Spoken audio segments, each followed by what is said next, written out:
All right, folks, it's time for another edition of the online dinner party. And of course, we're going to have at least one mystery guest. And I'm also expecting to see some of my regular guests appear as well. As a matter of fact, I see that we've already got one of the guests that has appeared already. So glad to see that they are in the house and all of that. So we're going to have a conversation with them very shortly and definitely enjoy talking to a number of folks as they've got a lot of things going on in the world. I know a lot of folks are paying attention to how the vaccinations are coming here in the United States, as well as what is going on globally, since India has definitely had some major disasters in that regard in their country. And definitely a lot of folks are paying attention to what's going on in India as well as around the rest of the world, indeed.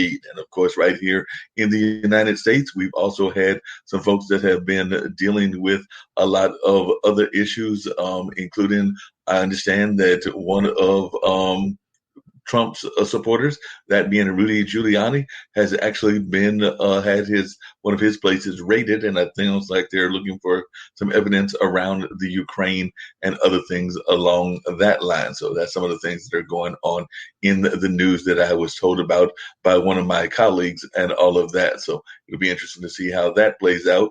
And a number of other things are going on as well. But as always, we love talking to amazing guests, and I've got some amazing guests that have come on from a variety of spots. So glad to have some folks coming in to share their thoughts with us and some of the things that they're involved in. So I'm going to bring in Sadie, but then I'm also going to bring in Scott in a little bit as well. And we may have some other guests joining us also very shortly. But as I was saying, I'm going to bring in Sadie first, and we'll learn a little bit about all of these fantastic folks.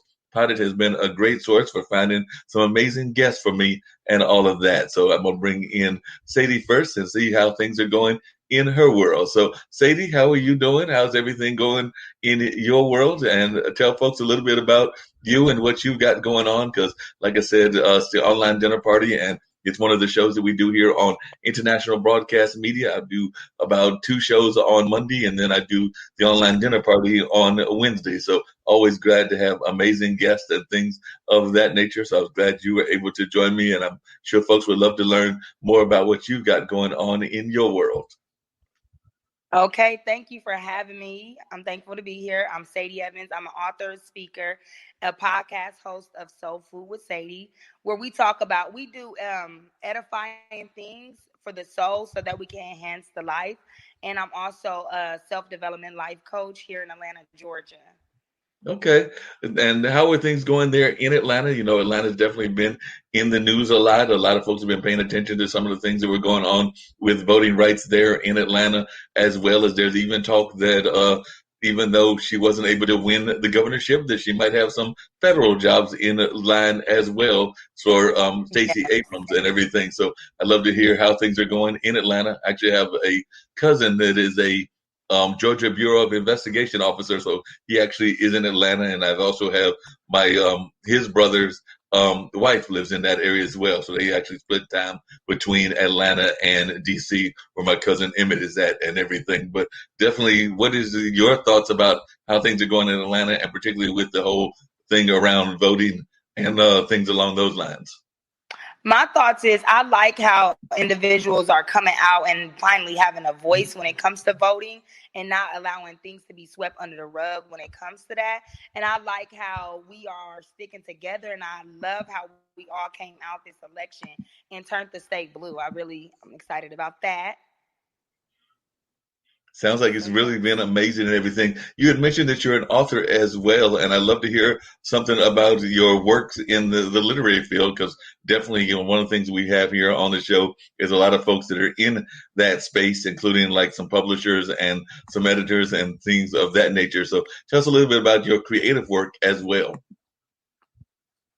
Yes, I love to write, and with the situation that was going on with George Floyd and a lot of individuals, African Americans, being killed by police, and just a lot of things going on. I wrote two books, "Little Black Girl, You Are Unique," and "Little Black Boy, You Are a King," and I kind of did that to help, um, not so much for us to focus on the negative of African American community, to focus on the positive, young children to be able to read a good book that that's an educational book, and be inspired at the same time. Because sometimes when you focus too much on the negative, that's what you remember as a child.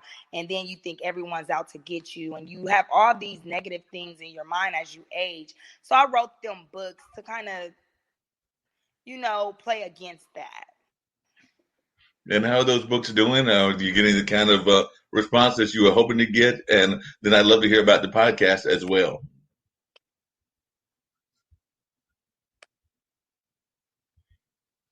I I didn't, because I don't market enough, because I really didn't. I was really trying to find my voice. So I didn't market about it, but now I'm starting to talk about it. So sales are picking up on that. Well, that's real amazing that folks are starting to pick up on it and starting to really pay attention to what's going Oh, on hear about the in that podcast? regard. Is it frozen? It was frozen, but it's not frozen now. Yes. So I Okay. was saying, if you could tell us a little bit So a more little bit about the podcast. the podcast, exactly.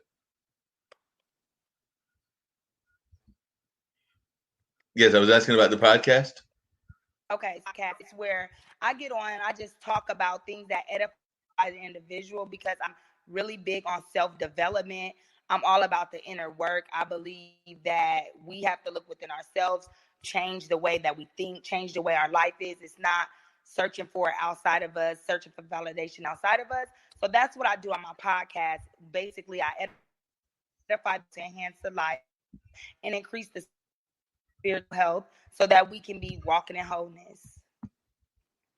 Yeah, that walk and hope is very important and everything. That's one of the things that I know a lot of folks have talked about here on the show is the importance of faith and the importance of spirituality and even like wellness. Because I know a lot of folks, they may not want to hear in terms of like religion, but they do like to hear about wellness and things along those lines. So how important is that in your own development and in your own creative space?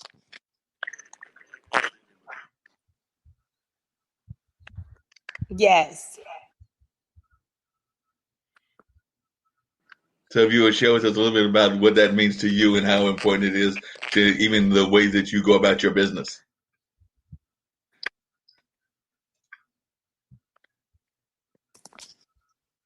I'm sorry, it keep on like lagging.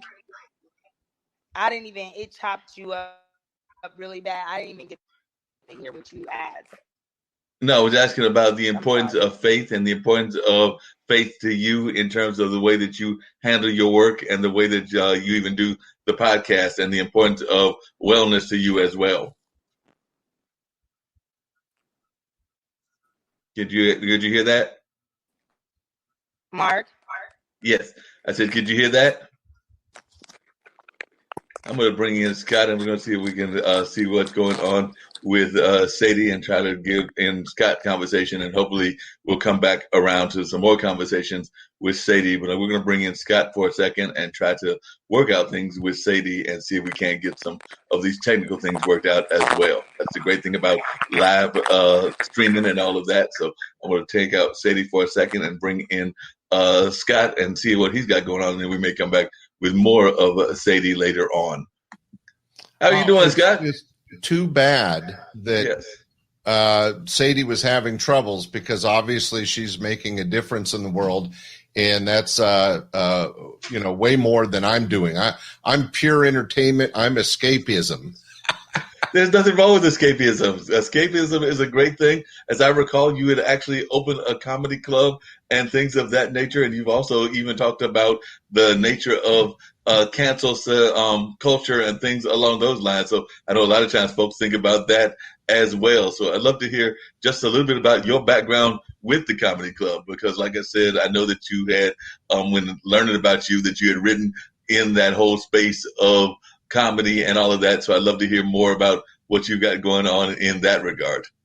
Well, Mark, I appreciate the opportunity to talk to your audience. Ladies and gentlemen, it's Scott Edwards. All right, that's enough of that. So I opened my first comedy club in 1980. So I'm an old guy, and I ran it for 21 years, ended up having over 3 comedy clubs, a couple restaurants. And my whole life has been about stand-up comedy. And recently I started a podcast. It's called Stand Up Comedy, your host and MC. So go check it out. But one of the things that we have been talking about on my clubhouse room, every Tuesday night I have a clubhouse room, and we get comics and producers and club owners together. And we've been talking about how in this woke environment and the counterculture, how difficult it is for comedians. You know, back in my day, 80s and 90s, comedy was always about pushing the envelope, and Right. you had to kind of push those lines to get a good reaction from the audience. But it is difficult in today's young comics because right now the societal pressure is such that in a room of 200 people, it's impossible to talk about anything without somebody being offended. Now, you know, do you care? I don't know. I think people are going to get offended, and that's their problem. But in comedy, it is a bit of a challenge. What do you think, Mark? No, I definitely think it can be a challenge. I know a lot of times comics like to step on the toes of different folks. Actually, I know my friend Mona Sheikh, who's out of the West Coast. She's a comedian of Pakistani background, and some of the things that she says are not exactly favorable toward her country and things of that nature. Right.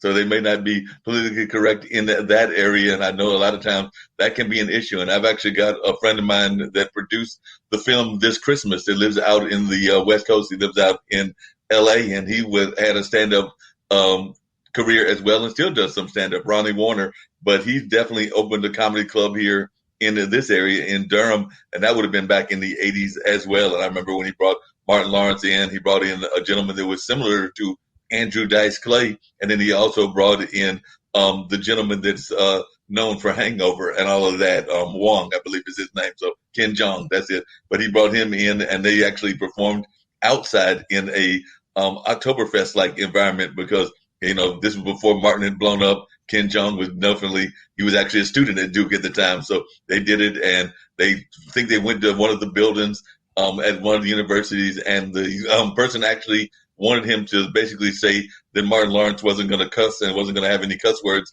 and things of that nature. And that wasn't going to happen. So Ronnie at some point decided to do the show outside of his venue, but in a blocking off the street and basically making it almost like a street festival type deal and everything. That's the right term, street festival. You can get away with more in that than you can in some particular indoor locations. I produced several outdoor concerts called Laughs in the Park. We had them in the main park here in Sacramento, California. But we made it a family-friendly event. We had children. We had clowns doing balloon animals for them and stuff. So when the comics went on stage, we did ask them to keep it clean. But in the nightclub, you know, stand-up comedy is kind of the last bastion for free speech. And you should be able to pretty much say and do whatever you want. It wasn't the goal of the club owner or the comic to upset people or you know, get people noses out of joint. But to entertain a large group of people, you sometimes have to push that envelope and talk about things that might normally be uncomfortable. And I just was trying to make the point. It's so much harder today because people seem to care what other people think. When, you know, if you piss off one or two people in a room of 200, I'm fine with that. Yeah, because I mean, as I recall, you had the pleasure of working with some of the legends of comedy, and some of them have definitely had some moments of definitely not saying some of the most friendly things, even toward ethnicities and definitely orientations and a number of other kind of groups that are out there. I'm actually wondering, I mean, he's still out there as a comedian, but I was wondering, in your mind, what do you think that like the Jay Leno's and those of the world actually are thinking about this current crop of comedy and the way that they have to navigate the field, as you just put it? Because I know that was one of the artists that you've worked with in the past, and there have been others as well. So I'd love for you to share a little bit of those stories. To work with Jay Leno, Dana Carvey, Bob Saget, Dave Coulier, you name it, the Robin Williams, they all came through my club.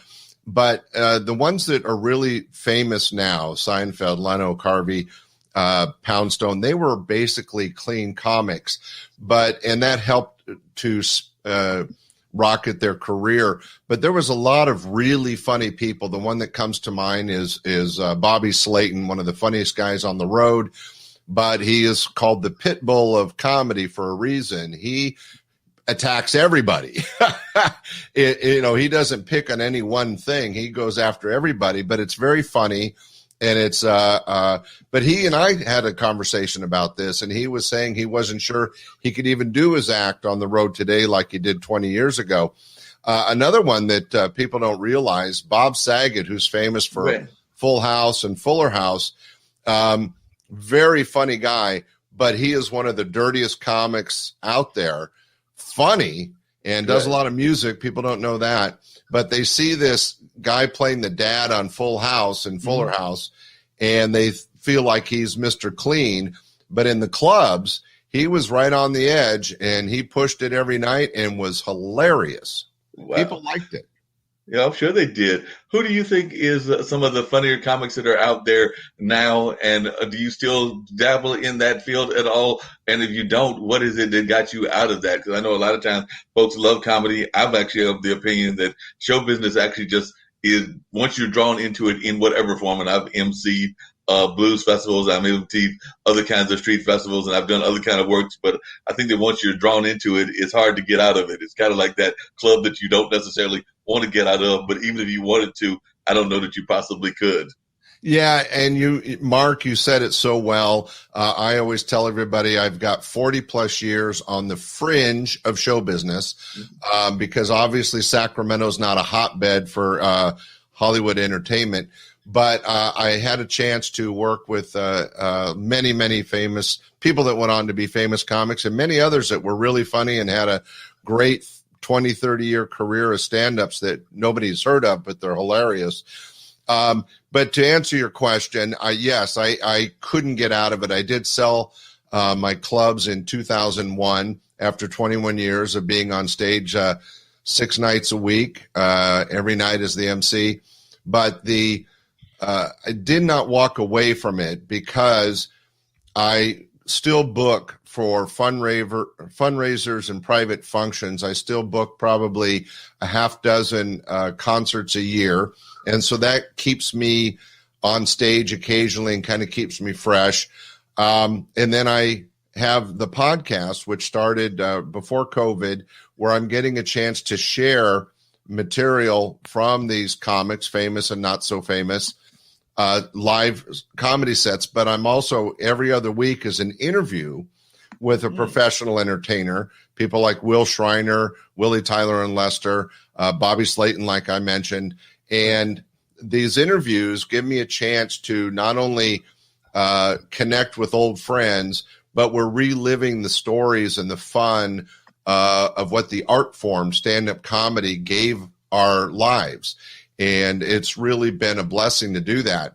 And Mark, you're exactly right. Once you touch a stage and you get into show business, it's a tough thing to give up. Do we have time for one quick story?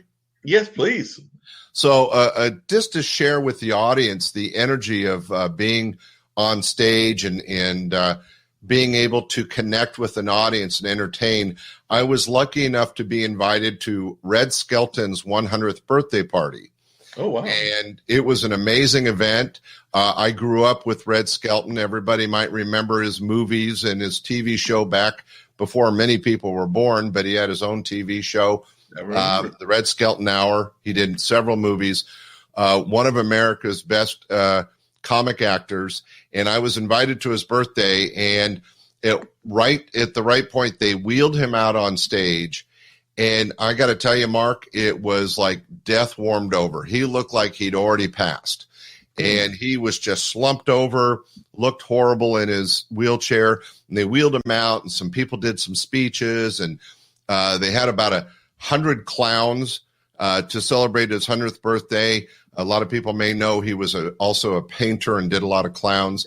And they got some pictures. But the really amazing part I wanted to share with you, Mark, was after they did all these presentations, they introduced him, and Red Skelton, with the help of 2 people, stood up. But the minute he touched that microphone, you would think that the electricity, the power of that came through into his body, because all of a sudden he was like 40 years younger. And he's walking around the stage, he's doing jokes, he's talking to the audience. He was just thrilled to be there and couldn't believe so many people came out to celebrate his birthday, and was just as wonderful and as energetic and as funny as you might hope. Right. And then when he got done, he said, "Ladies and gentlemen, thank you for being here, and God bless," which is how he always ended his shows. Right. And he let go of the mic. He fell back in that chair, and you would think he had died. Wow. I mean, the energy that he got from the audience, from performing, reinvigorated him for, I don't know, he was only talking for maybe 5 minutes, but it was like a miracle seeing this almost dead guy come back to life, share with the audience, and then go back down. It was, I was just blessed to be a part of it. Sounds like it. What do you think is the difference between, and it's actually a two-part question, the difference between, say, the comics of a Red Skeleton's era, and I do remember Red Skeleton, Red Fox, definitely Bob Hope, who also was somewhat of a comedian in addition to being an actor and a singer, and even even though he went through his own legal troubles and everything, the Bill Cosbys and the Nipsey Russells of the world versus, say, the stand-up comics of the 21st century, the stand-up comics of today. Well, I think that what really changed things was, and I was lucky to be a part of it, the huge wave of appreciation of stand-up comedy that started around 1980, 1982. Previous to that, during the era when all your entertainers that you mentioned were performing, stand-up comedy was just something that was a break between jazz bands or strippers at a strip club. Mm-hmm. It was not considered a legitimate art form, and they would be lucky, the really successful people. It was a big deal to get a show in the Catskills, performing on dinner theater to a small audience. And that was really the only environment for them to try to develop an act, and that's why many of them ended up being actors, and we don't know them so much as famous comics, but more as actors. Whereas after 1980, when the big swell of comedy hit, and that's where people like we talked about, Dana Carvey and Saget and all those guys came out of that, they all of a sudden, Ray Romano, for example, who worked for me, gets recognized and he gets a TV show. So he'd already been doing stand-up for 10 years, and now they kind of forced him into acting because he had a great career as a stand-up comic, but they said, "Man, you're so popular, we're going to build a show around you. Everybody loves Raymond." Right. And then he becomes a comic actor. But that wasn't where he started. His the crucible in which he developed his art form was comedy clubs like mine, and it was able to take him to a new level. And the guys that you talked about, the generations before from the 30s, 40s, and 50s, they didn't have that opportunity. Mm-hmm. And after 1980, if you were a tremendous stand-up comic and you could be clean, Bob Saget could work both ways. Dana Carvey, a lot of these people could work both ways. You had the opportunity to get on Carson or to get your own sitcom, and that wasn't available previously.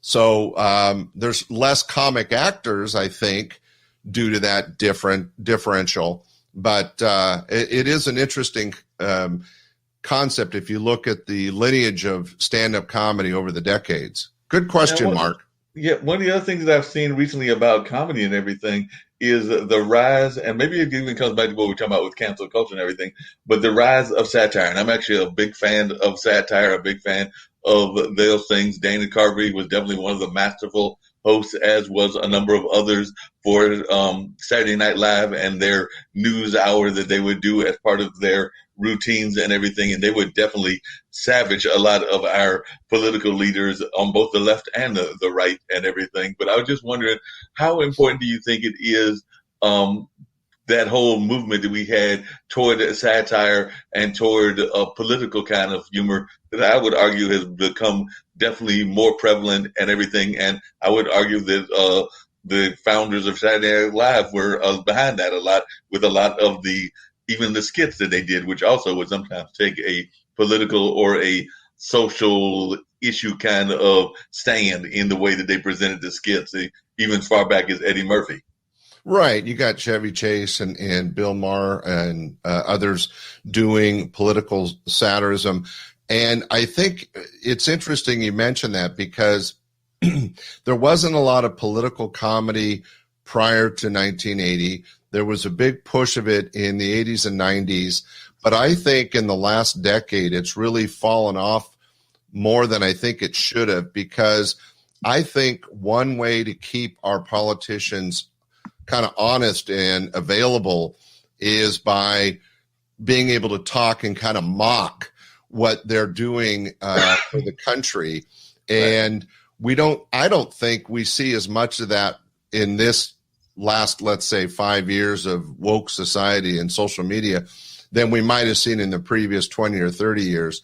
And I think the downside is that we're less connected to the good and the bad of our representation in Washington, D.C. But, that's might just be my opinion. There's still some political satirists. I mentioned Bill Maher briefly is still doing his show, but there's less of them now than there were 10, 15 years ago.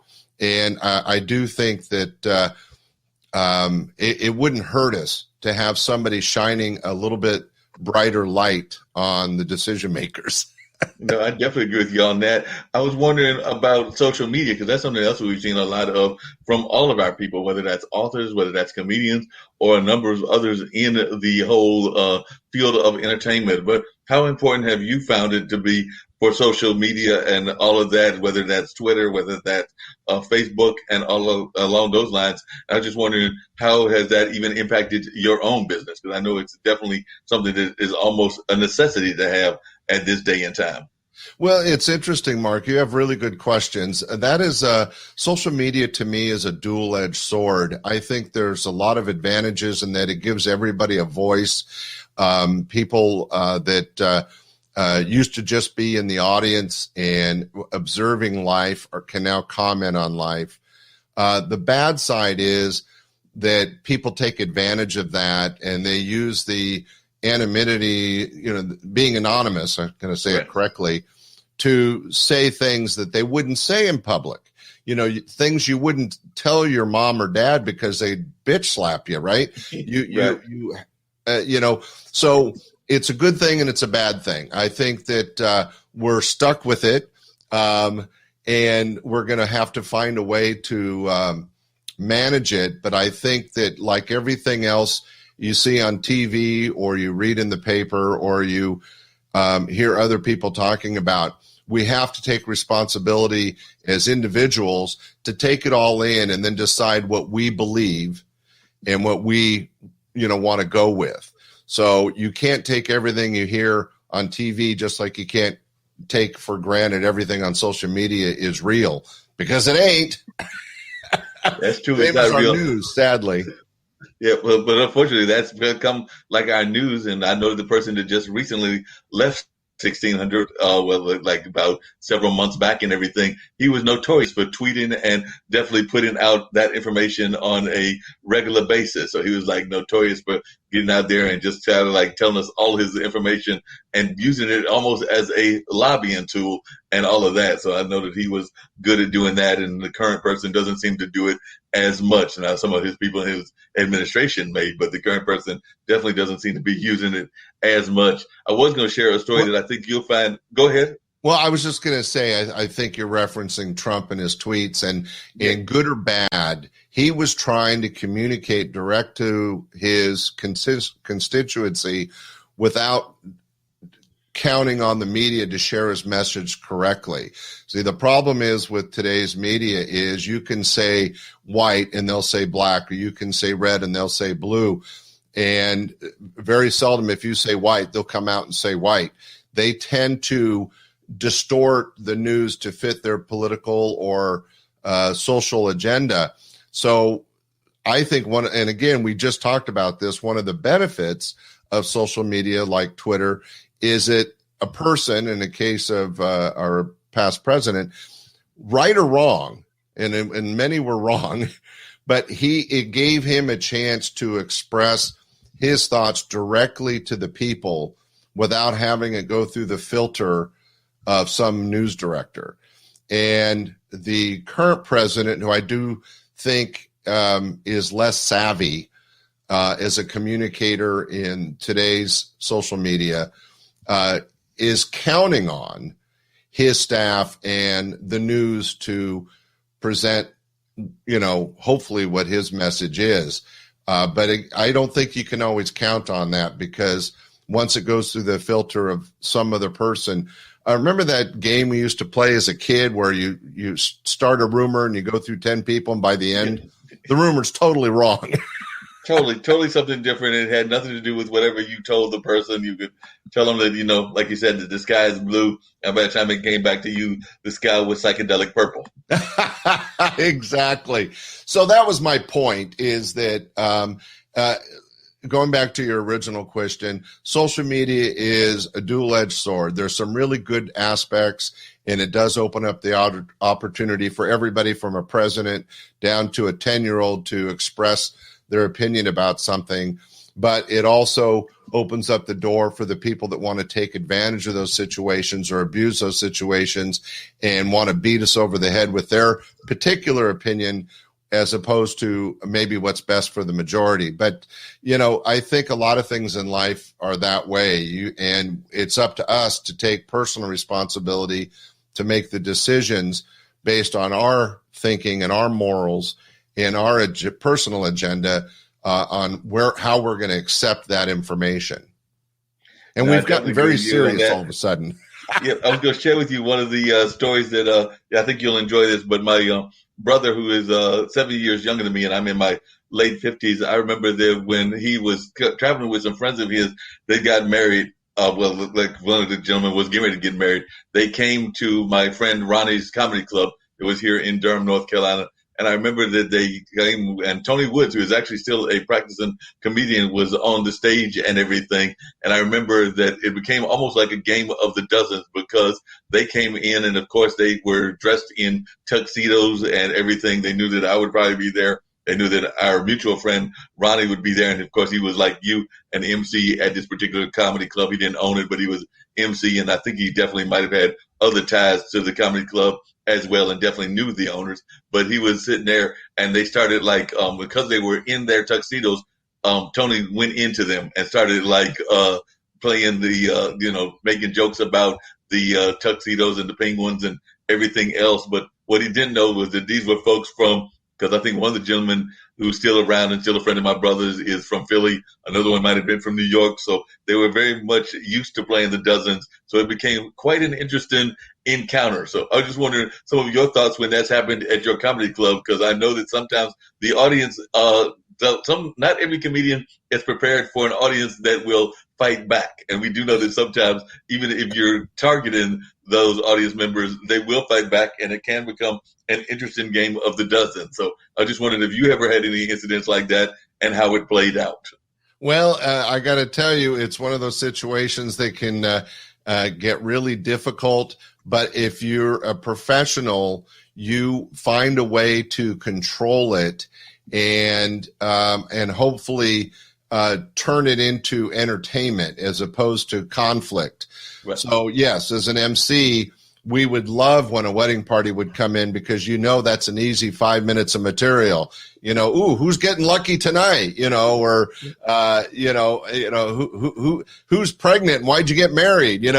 We just oh yeah, you look good in the suit. Is it a funeral or a wedding? And there's always some bad reaction. Yeah. So you just want to work with it. But if you aren't a professional or you don't do it correctly, you can lose control of an audience. So like you mentioned, you had people from Philadelphia and New York that could react verbally and not really defend themselves, but interact with the entertainment, whether it's an MC or a comic. And hopefully, in the case of your family, it became entertainment and the audience enjoyed it and it didn't become a conflict. But no, they totally enjoyed it. Actually, they wound up hanging out after the show and definitely enjoyed the fact that it happened. I think that in some cases they've even become friends and everything. So definitely, I don't think that it was too much of blown out of proportion. By the way, I've got to tell you that, and I'm going to reach out to him on LinkedIn while I'm talking to you, but one of the founders of our network here, the International Broadcast Media, is a lawyer by trade and everything, and one of the other founders is an engineer, but he has found that applause button, and he oftentimes uses the applause button when introducing his announcers and all of that. So he would be having a field day because he's using, I'm thinking that you're probably have found different sources, but he's basically just using the laugh track off of his cell phone and things of that nature. But it does the same thing where he's kind of bringing in applause or bringing in I don't think I've heard him do the booze yet, but he's definitely brought in different kinds of announcements and everything when he's done that. So that's one of his routines. Yeah, sometimes when you have a good joke, you just have to have the right reaction. Exactly. In my case, as a professional podcaster, I use what's called a roadcaster, which allows you some certain sound effects that can come in handy, minor comedy based, but it is something that you want to embellish your presentation. So whether you're emceeing, doing a podcast, or doing an act, it's always important to have the audience on your side. Right, folks? Exactly. Thank you. And you want to be able to control that. You definitely have to be able to control that. There's no doubt about that and everything. And definitely I have to tell Nick about some of those tools, and I might see if he's available to pop in and everything. One of the things that's happened in the music business, I know this is not necessarily with the comedy business, is that sometimes you can't always put out the information that you want, because I know a lot of times musicians might want to even play certain musical things and then come back to social media. The YouTube and the Facebook police are like, nope, don't care that, I'll just use an example. Bootsy Collins or so-and-so gave you permission to use that song and everything. We don't see the white paper. We don't see the information that's proof of that. So we're going to actually mute the part of what you've done and things of that nature. Is that an issue in the comedy space as well? Because I do know that sometimes comedians will use musical sound effects, and they'll also use different other kinds of things. So have you run across that? And if so, how is the comic world dealing with it? Because I know it's a major issue with YouTube and Facebook and musicians. Right. You have to be careful. There are rules and regulations about copying. People have copyrights of their material. When it comes to music, we're pretty lucky in the world of stand-up comedy that especially the professionals that I work with, is everybody's original. You would not make it very far if you were going on stage and doing Bill Cosby's act, or Robin Williams' act, which nobody could do. But, the point is that everybody has to be original if they're going to be, quote unquote, a professional. So when it comes to stand-up comedy, it's not a concern. However, music being copywritten and people get paid per play is a different matter, and you just have to be careful. So in my case, as a podcaster, I don't use any known music to buffer in and out of my shows. I actually created my own. There's things you could do on GarageBand and a few other sites where you can create your own intros and outros. And so they become original and you don't have any problems. But I know that on some TV commercials I did, YouTube would block them if I had an underlying music track that was, let's say, a more popular or famous song. And it also depends on the age of the material. You want to use a song from more than 20 years ago, you're probably going to have a less of an issue than something that's more recent. Now, that makes a lot of sense. You probably definitely have less of an issue and everything. We're an international network, and I know sometimes the comedy between, say, the United States and India or that of England is much different. What are some of the things that you've noticed about the way that there are cultural differences in the comedy as well, not just between, say, the African-American population and a Jewish population or the Hispanic population and the Asian population, but also in country to country? So I just wondered some of your own observations, because I know Definitely back in the day, I used to watch Benny Hill, and he would definitely get quite saucy in some of his routines and everything of that nature. And the same with Monty Python and some of those coming out of the European market. But I was just wondering what some of your own observations were, and is that still the case? That is the comedy different from region to region, country to country, or is it become more unified? Well, first off, you and I come from the same cut of cloth, because I was a huge fan of Benny Hill and Monty Python. I was such a huge fan. I was actually lucky enough to have Graham Chapman, who was the leader of Monty Python, live on my stage before he passed, and got a chance to hang with him and hear stories. And it was a really incredible moment in my life. But you are absolutely correct. There's two sides to that. On the one side, you do have to be aware of the culture that you're performing in. So a lot of professional entertainers will, let's say, go overseas to entertain our troops, or get a gig on a cruise ship that stops in different countries. And you do want to be aware of cultural good things and bad things, that so you don't step on any toes purposely. Now, the caveat to that, Mark, is that stand-up comedy, kind of being the last bastion of free speech, and is because it's comedy, you can tend to get away with more, even around the world, than you could if you were a politician or a political writer or even an actor. Because when you're introduced as a stand-up comic, people let their guard down a little bit, because they understand it's meant for humor, it's meant for entertainment, it's not meant to be poignant or an attack.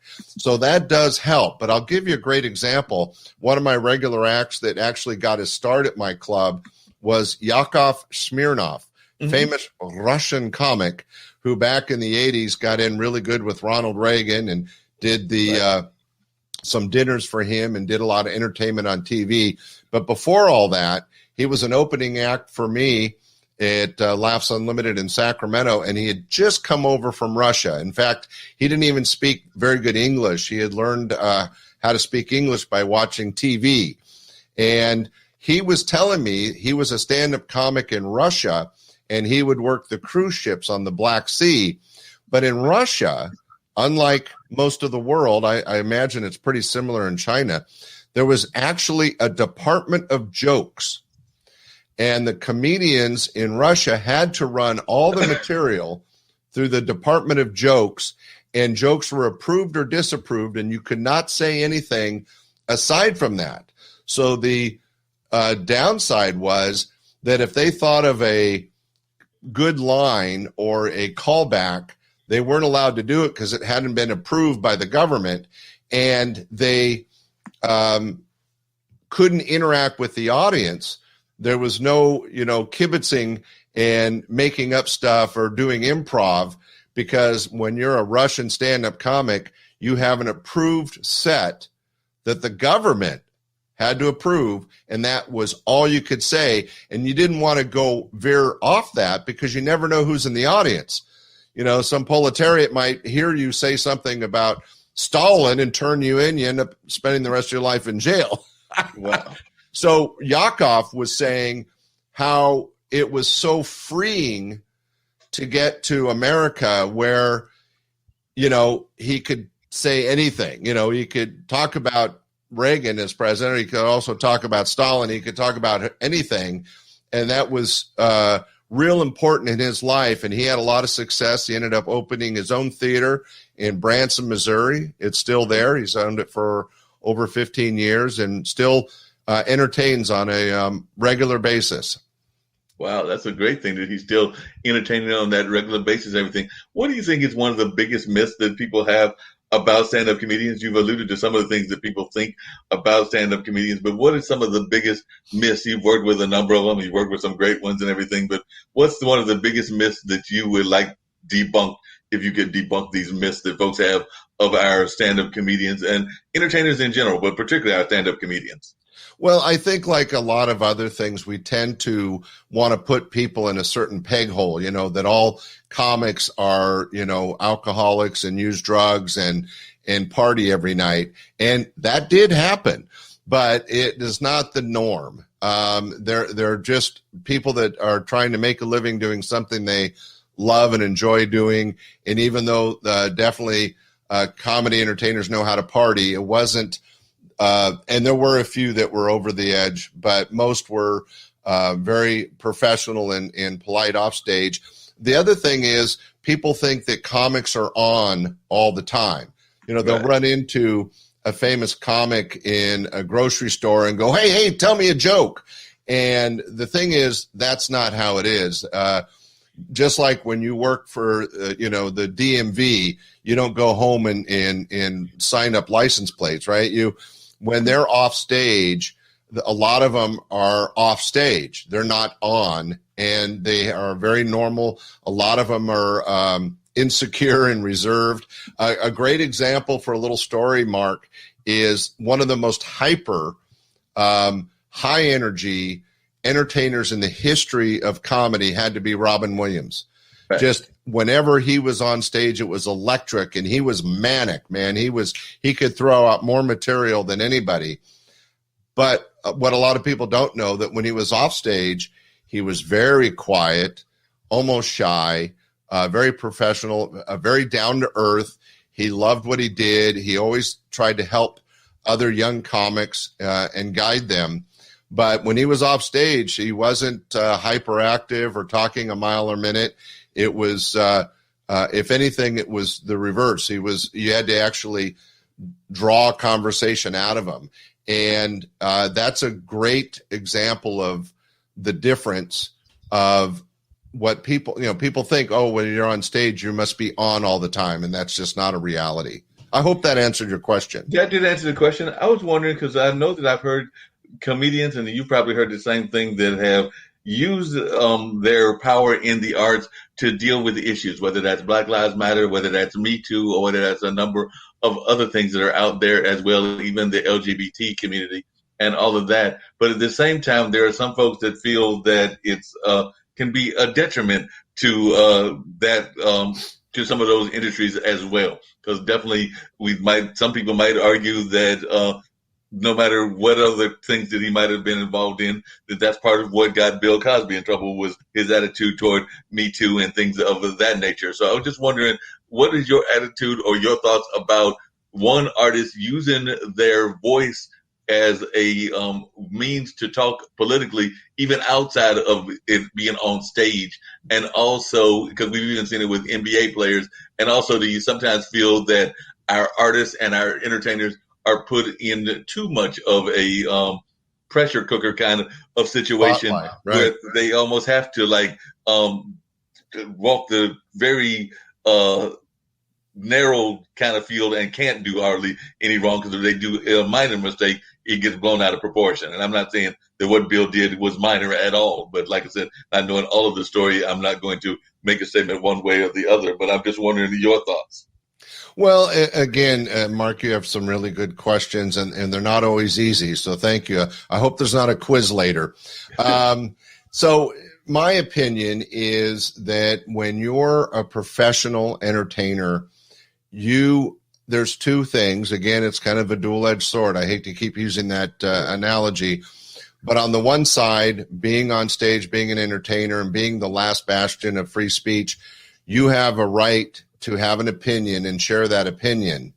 The other side of the coin is, at least for comedy, and I think actors should be the same. We're supposed to be the public's escape. We're supposed to be their entertainment. And if we're beating the same drum as the politicians and the social media people and all that, then we're not allowing our audience, the public, a chance to enjoy themselves without having an opinion thrust on them. So my answer to your question is, yes, every human being, including entertainers, have a right to an opinion, and maybe because they have the stage, they have the ability to share that opinion. But I think it's a mistake to think that that's your role.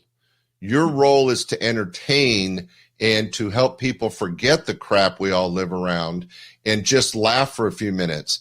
I mean, one of the great joys of being a club promoter and producer is not watching the show. I've seen the comics 100 times. I watch the audience. I'm watching how much they're enjoying, how much they're laughing and smiling. In fact, as a club owner, and I think other people that have been in show business would relate to, when you're looking at an audience, you don't see the 200 people laughing. You end up spotting the 1 or 2 people that aren't. And then you watch them until they break. Because the goal is to get everybody together, connected, and sharing in the moment. And that moment in my life, at least I was lucky, was comedic, was humor, was laughter, which is so valuable to us as human beings. Get the endorphins going, feel better about things. You're not thinking about your bills or your job or the kids or your, whatever crap we all have to deal with. And so when I would do a 2-hour show once a night, 2 shows on the weekend, you're giving those people an escape from the rest of the world. And I think that's our primary role. I think one of the reasons the Oscars had its lowest audience in history is that these actors want to feel like their voice matters. Well, their opinion matters to them, but it's no more valid or important than my opinion or your opinion or my neighbor's opinion. And just because they get this microphone on TV, they feel they have the right to push that on everybody else. And I think that's a mistake, and I think they're burning their own audience. And the result is people were turning off their TVs and not watching the Oscars. Sorry, I got up in a little bit of a soapbox. But, no, that's okay. No, I appreciate it. I don't mind the point of the story is entertainers should be that, entertainers.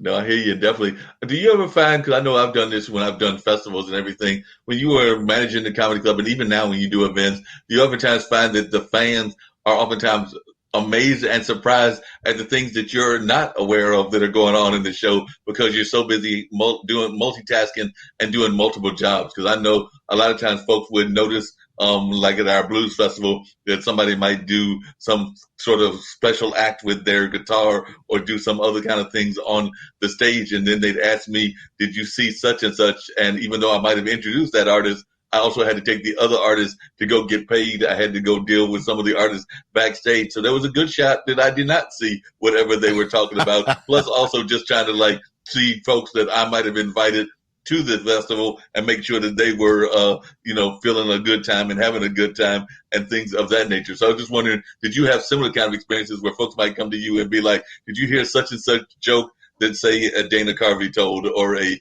Jerry Seinfeld told? And you're sitting there going nope, missed it. Well, when you're a club owner and MC and you're responsible for the content and the entertainment of the audience and their joy, you want to be aware, but certainly you're absolutely correct. There's times that, there was one time we had a bomb threat at one of my clubs and I'm dealing with the police and the bomb threat while the show's going on. So obviously I didn't hear what was happening. And it's funny that you mention it because, a lot of times when I would go back on stage as the MC, the audience would say, hey, did you know what you just missed, and catch me up. And even though that was awkward for me as the MC, it was really okay because it was real. It was live. We're all sharing the experience, and they wanted to make sure that we're all in the joke together, kind of, There's a certain comfort level when that happens. So anyway, so you're right. It does happen, but I don't think it's the end of the world. It's just one of the things that you just can't always control. Now, I know that Raleigh has Charlie Goodnights, which is our capital city here in North Carolina and everything, but Durham technically does not have a comedy club. I mean, we've got people that do comedy rooms and they might do it at a restaurant here and there. And of course, a lot of that was stopped during COVID and everything. But I was just wondering if somebody was wanting to open it up, say in Durham, or if they wanted to open up, actually Chapel Hill did have one that just recently, I think, closed, which was tied in with the whole improv community and everything.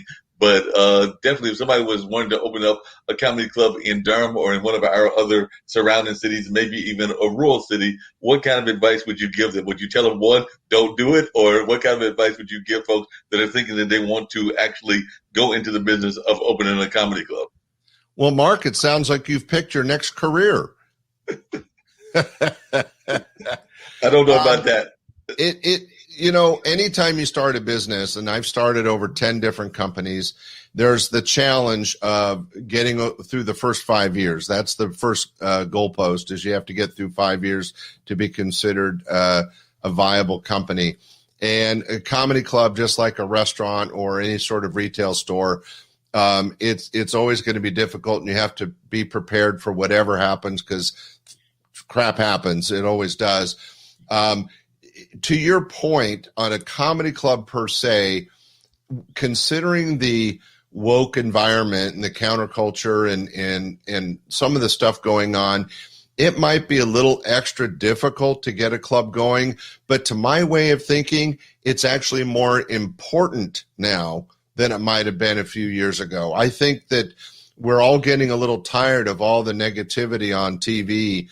And I don't mean just the news. A lot of the TV shows have taken a slant that's gotten political or opinionated. And I think that it would be nice to have an escape from that. And right now we can't even go see a movie. So, well, I'm in California. We can't do anything.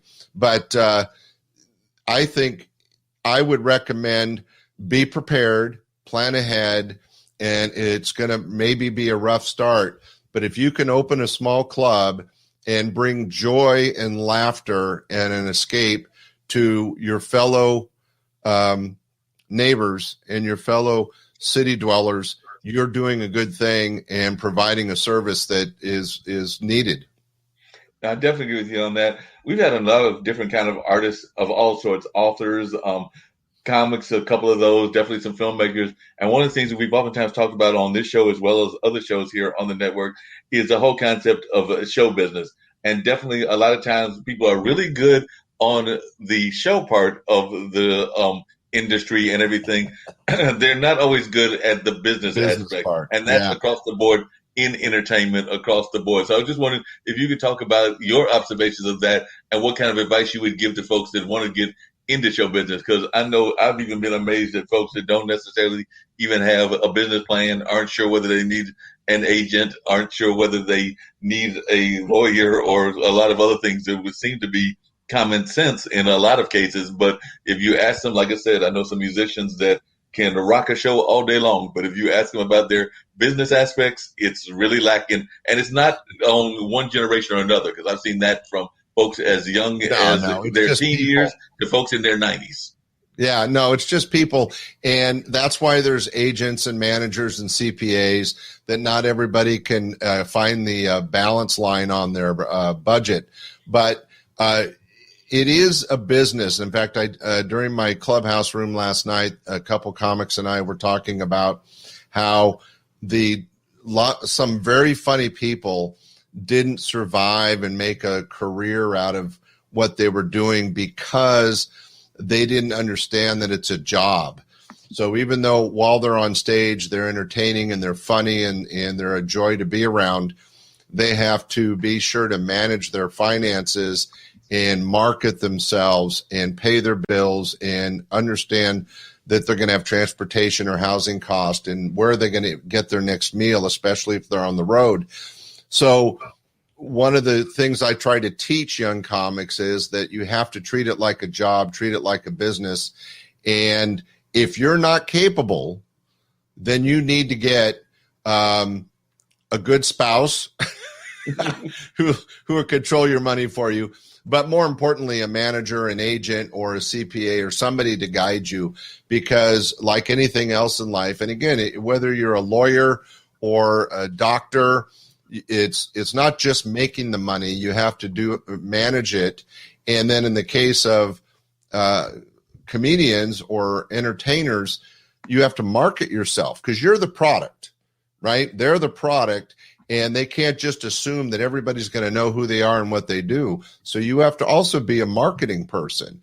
And that's why a lot of professional entertainers hire a publicist, because they can get the word out about who they are and what they do more professionally than the entertainer can themselves. But that's again, a very poignant and good question, Mark. And I'll try to do that. I've been in this field for a while and everything. I do have to go into some of your own background, because some of these things I'm familiar with. I know the construction business to some degree, because one of my mom's past significant others, who's unfortunately passed away and everything, he was definitely involved in that field. Definitely know what disco music is, even though some folks think that it's totally dead. I actually know that if you know anything about Southern soul, that's very much similar to disco. So I actually think that disco in some form or fashion is still out there to some degree and everything. But then you also owned a submarine and beach shack. And I'm trying to figure out what the heck is a submarine and beach shack. Because when I saw that, I'm going like, does he rent out submarines? Do the submarines go into the depth of the ocean and we get to watch the animals? But that one puzzled me, and it still puzzles me. So that's why I'm asking you, what is a submarine and beach shack? Because apparently you owned one of those. Well, I've been very blessed. I'm a serial entrepreneur. I started my first company when I was 17. It was a small construction company. For any wannabe entrepreneurs, a good advice is listen to the people around you. I was actually the night janitor at a cheesy motel, and I was buffing floors and cleaning bathrooms, and I was in the bar kind of hiding from the boss, and I overheard two guys talking about making money on the weekends by painting the lines in a parking lot. Now, get in mind, I'm 17. I have no money, no future. And I get away from work, and I find a friend that has $500, and he bought a paint machine, and I got another friend that owned a van so we could carry paint in this paint machine, and all of a sudden A&A Restripe was born, and at 17, we had our own little company, and we painted the lines in parking lots, and we ended up being very successful. We did every McDonald's in Northern California, all the Safeways. We did an airport, several Bruner's furniture stores. So it was my first, I'd been working since I was 12, but it was my first company. It built up for a couple of years. I sold out, and I started another company. Disco hadn't quite started. I'm really dating myself here, Mark. Thank you very much. But it was literally before Saturday Night Fever hit, which was the song that took disco into the mainstream. And I was, again, I got a couple friends that had money, because I never had money. And we bought some equipment. We got a van, and we went around and we did weddings and bar mitzvahs and high school dances. And we were professional DJs playing disco before and after the movie Saturday Night Fever made disco really hot. And then I took it to the next level and worked for companies like Steak and Ale and other restaurants that converted their banquet rooms into small disco dance floors. You may remember those days. And all of a sudden there was a disco in every restaurant, right? Mm-hmm. So that was in the 70s. And then I got out of that, and I opened up at age 24. I opened up my first comedy club. And as I mentioned, I ran it for 21 years. And during that time, I built it up to 3 comedy clubs, 2 in Sacramento, 1 in Stockton. I opened a couple of restaurants. I opened a couple of art galleries. Like I said, I like opening businesses. I'm not really good at running them. My staff would tell you that I would open up a business and then I go off to the next project and leave them to run my restaurant, right? Well, the submarine, I had invested in a company called Subseas, and they were doing, if you've ever traveled, Mark, it's called Snuba. And it's underwater snorkeling. It's all over the world. Yeah. And I was one of the owners, still am one of the owners of Snuba International. And we did underwater snorkeling, and it's big in Hawaii and Mexico and Japan. It's all over the world. Well, the 2 guys that I was partners with, and get this, it was based in Placerville, California, which is up in the foothills. They built a semi-submersible submarine that would hold 60 people. I helped them build it and launch it in Hawaii at Pearl Harbor. And it was so successful in Hawaii, it was called the Nautilus One, that I bought into the second one. We built another one, and I launched it myself in Monterey, California. in the bay there. And it was exactly what it was. It looked like the Atlanta submarine, but it was similar to the ride at Disneyland where the people sit below the water level. It's called a semi-submersible. It didn't actually go underwater, but the people are sitting on a bench looking out their window underwater, and they could see the fish and the kelp and the sea otters. And by the way, that was one of the businesses that bombed. It turned out that the cold water of Monterey caused such an algae buildup on the windows that we were constantly having to pay somebody to clean the windows while the people were touring the bay. And it financially didn't work out. We only had that for a couple of years. So I'm thinking a lot of the Yelp reviews were saying, great idea, but I can't see the otters. Exactly. All I see is a green haze, right? Right. But it was fun to own, and I helped build it, and I helped run it, and it was exciting. It was just one of those things I wanted to try. And the other was I made a connection with a guy. We became partners, and if anyone's familiar with the big island of Hawaii, the main town is Kona, and there's a little pier and bay there. At one of the original hotels called the King Kamehameha Hotel. It's now owned by Marriott. And right there on the beach is a beach shack. And I owned it for about 5 years. We rented kayaks. We sold towels and sunscreen. And I got to tell you, I was about 28, 29 at the time, sitting in that beach shack, watching the girls in their bikinis on the beach. It was an okay job. I'm sure in your late 20s, early 30s, you were not going to be complaining at some of the eye candy that you were getting to look at and everything. I mean, I can relate. I'm actually in that late age of the late 50s, but I actually live near Duke University's campus. And part of that is that I get to see eye candy from the undergrads and everything of that nature. I mean, I can't necessarily talk to them because they're much younger than me and everything, but it's still good eye candy. Right. Well, these were things that I did, and I was just blessed to be lucky enough to try things. To be honest, I didn't make any money on the beach shack. I owned it for several years. It kind of paid for itself. I probably lost a little bit of money, but it was just a joy to be a part of the Hawaiian experience and I worked the shack once in a while and got to work with the young ladies on the beach. And that was, for a single guy, that was a lot of fun. The submarine was an exciting venture that I definitely lost money on. But, how many people can say they owned a submarine? I mean, it's a great story. That's right. But you to say that you owned a submarine. I got to get with you on the construction job because I actually had a friend of mine that did something similar. And I did it for, I think, maybe a few months. It was actually a young lady that I had a, lack of a better term, a crush on and everything. It was her brother-in-law, and he was going around painting the sidewalk. So I know that kind of job, but I know how tedious it can be. Because I remember traveling with him for a few months, and we literally were renumbering the sidewalks that you see for the mailman and things of that nature. Get the little, but and everything. It's a job. You're earning a living. You're doing something with your hands. And I didn't stay in any of these businesses that long. The longest was the chain of comedy clubs. It was 21 years, but I did eventually sell and semi-retire from that when I was 44 and came out with a lot of money. But since then, I mean, it's not always exciting. I owned a travel agency for about 5 years. I was in a fleet director for Ford for about 10 years. And the last 10 years, I've owned my own insurance agency. So from construction to insurance agency, not the most fun things, but in between, I had some fun. It sounds like a lot of fun. What would you say? Is there any similarities between the insurance game and the comedy game? Since the insurance game is the game you're in now, and the comedy game is the one that you had that longest career with and everything. So, what are some of the similarities that you've seen between the two?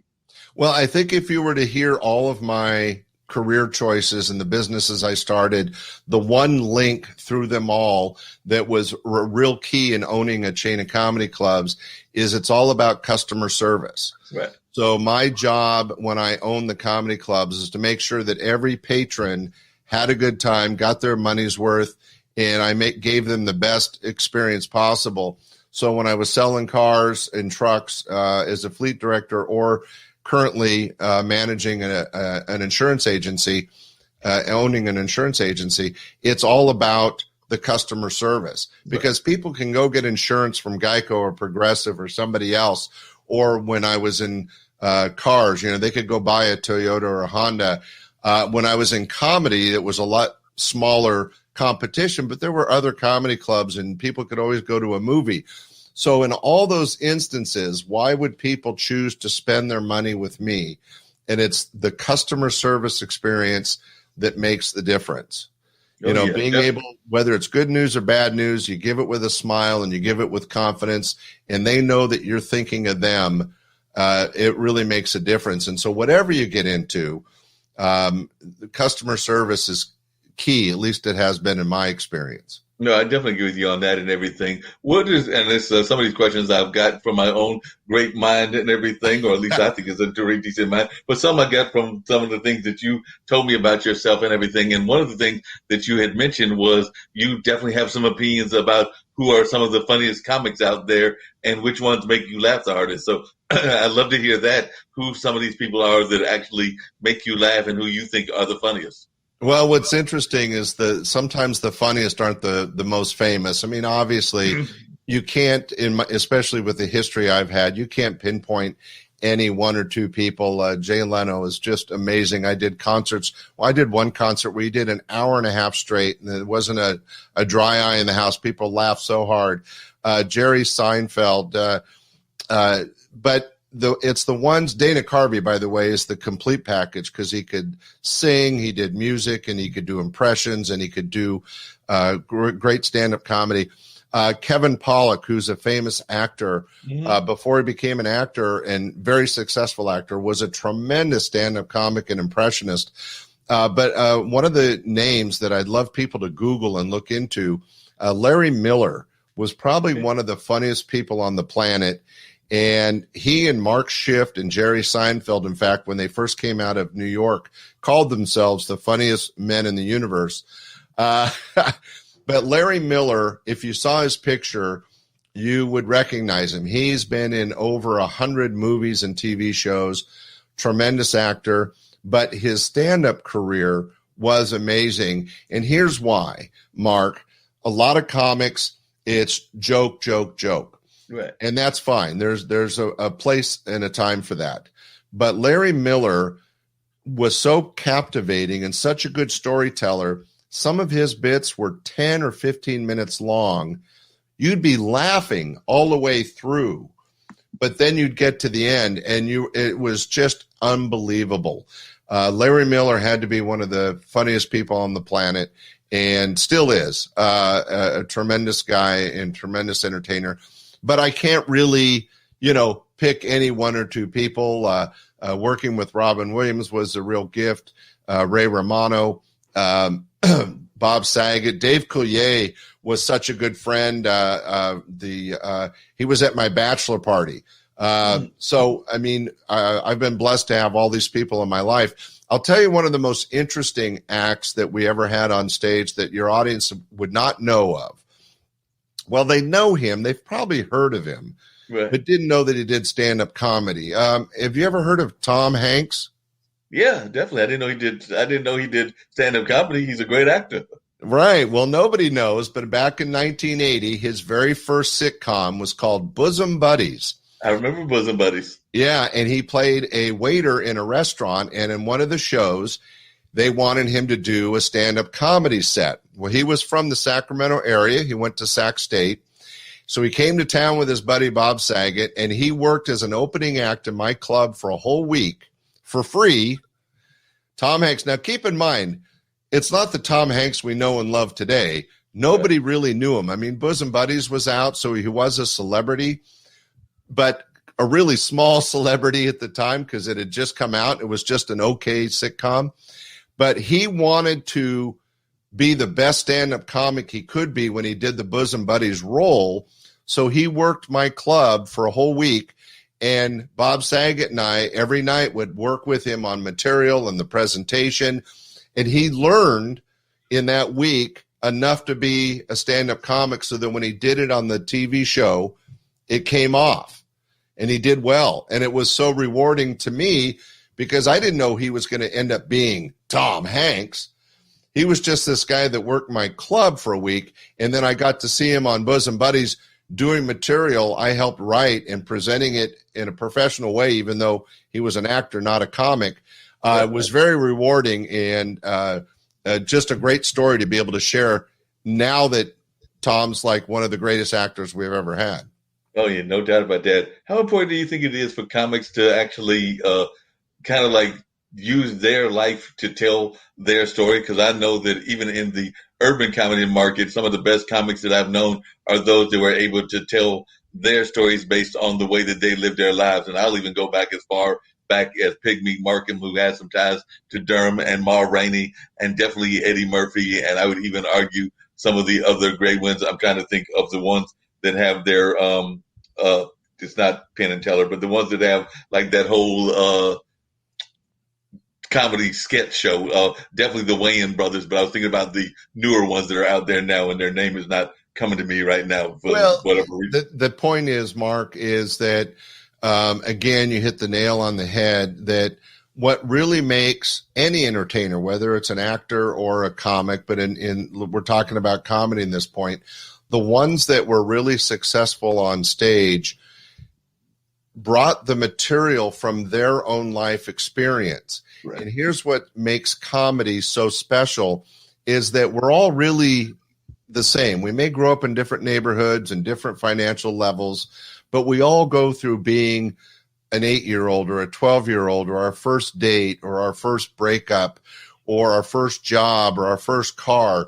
And when comics would bring that material that they experienced, only they're able to make it funny, everybody in the audience has had the same experience. Maybe not exactly, but they've been through their first date, their first car, their first breakup.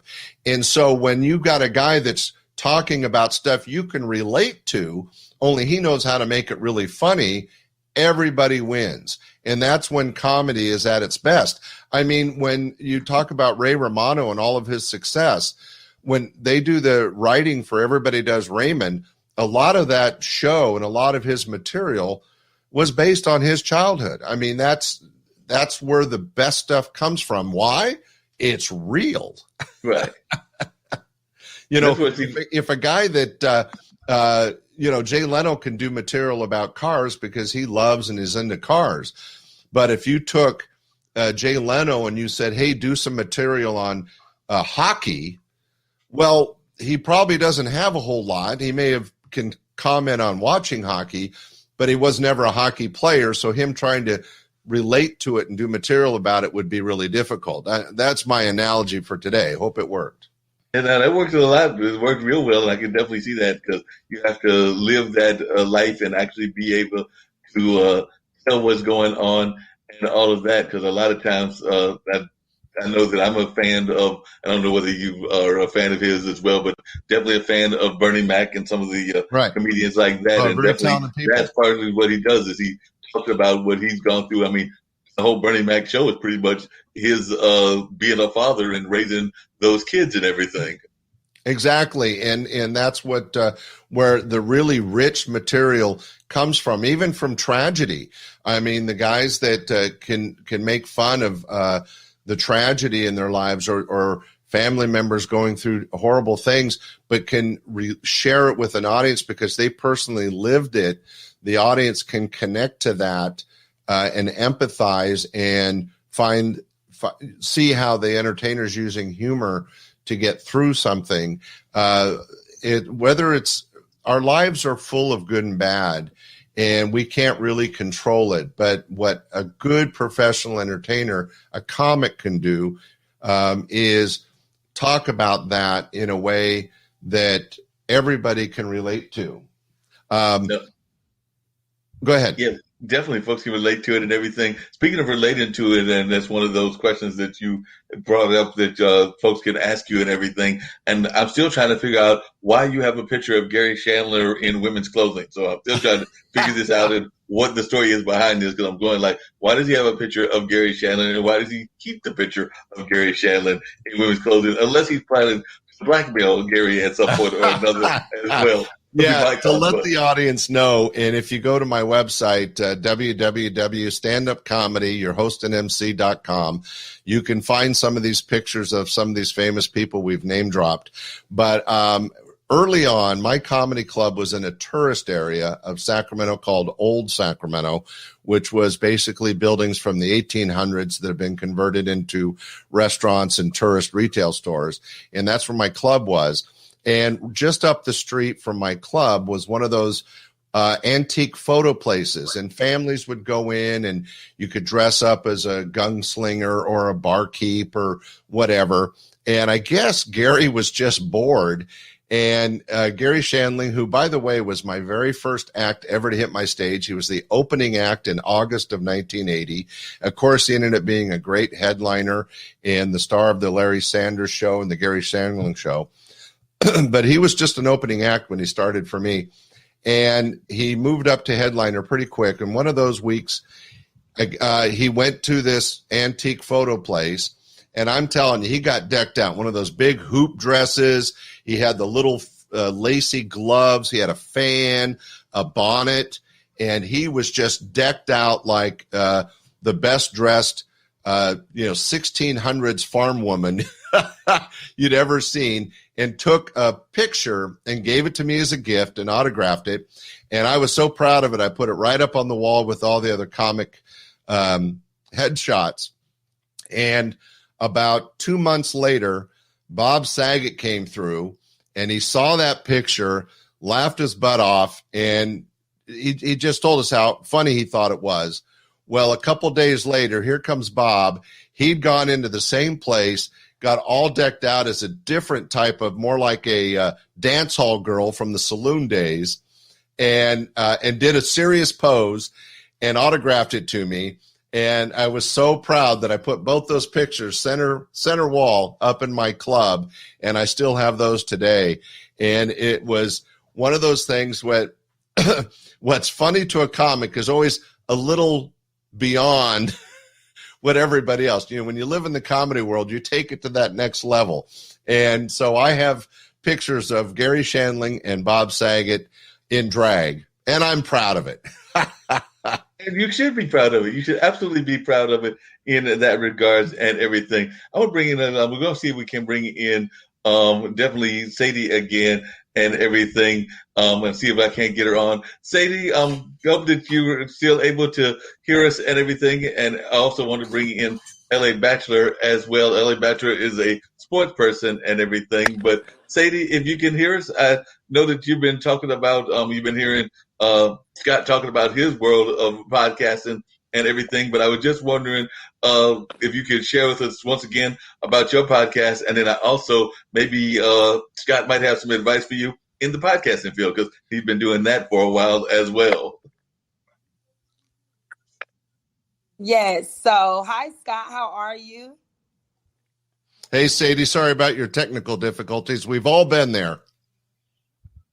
I know. I'm like, wow. So I'm new to podcasting. I came up with a podcast called Soul Food with Sadie.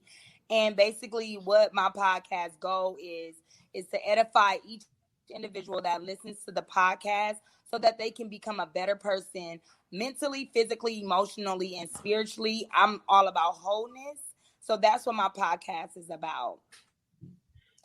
Well, that's definitely a need for that. And I was telling Marc, it was too bad we lost you earlier, but what's great about podcasting is there's an audience for everybody, and you're bringing a special message and kindness to your audience. I, on the other hand, is total frivolity and nothing serious. Hey, Marc, I did want to say I had another appointment I have to get to, but it looks like you're in good hands with Sadie and the LA Bachelor. So yes. I will sign off.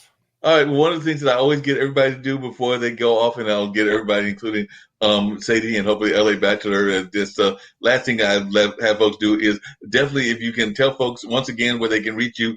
And one of the things that we try to do on all our shows is get everybody to give their message of positivity, their message of encouragement that they would like to share. So if you can share whatever the message of positivity and encouragement that you would like to share, we would love to hear that from you, Scott.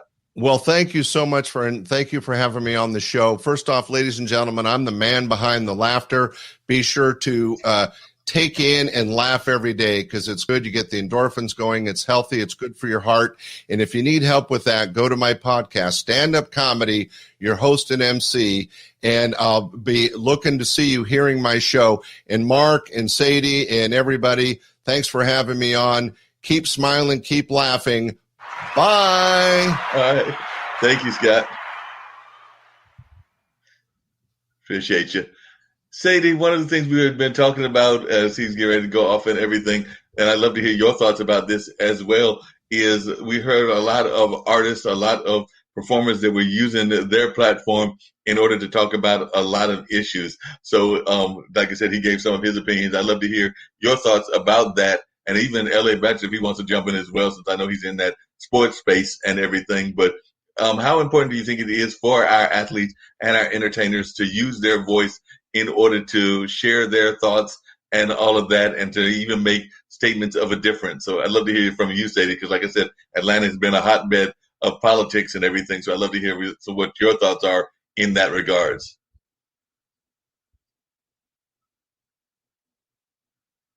Oh, you're on mute. You got to take yourself off mute. Okay, there we sorry go. about that. I think that is really important for them to use their platform to do that. If there's anyone about it, I believe that people will receive it. However, I think sometimes as normal people, we don't really receive it for them because we think rich, we kind of that thought process. So, but however, I think it is vital and it is important for them to talk about it. And the genuine ones, and the ones that's doing it to get a little money or get a little clout or something like that. No, I definitely agree with you on that and everything.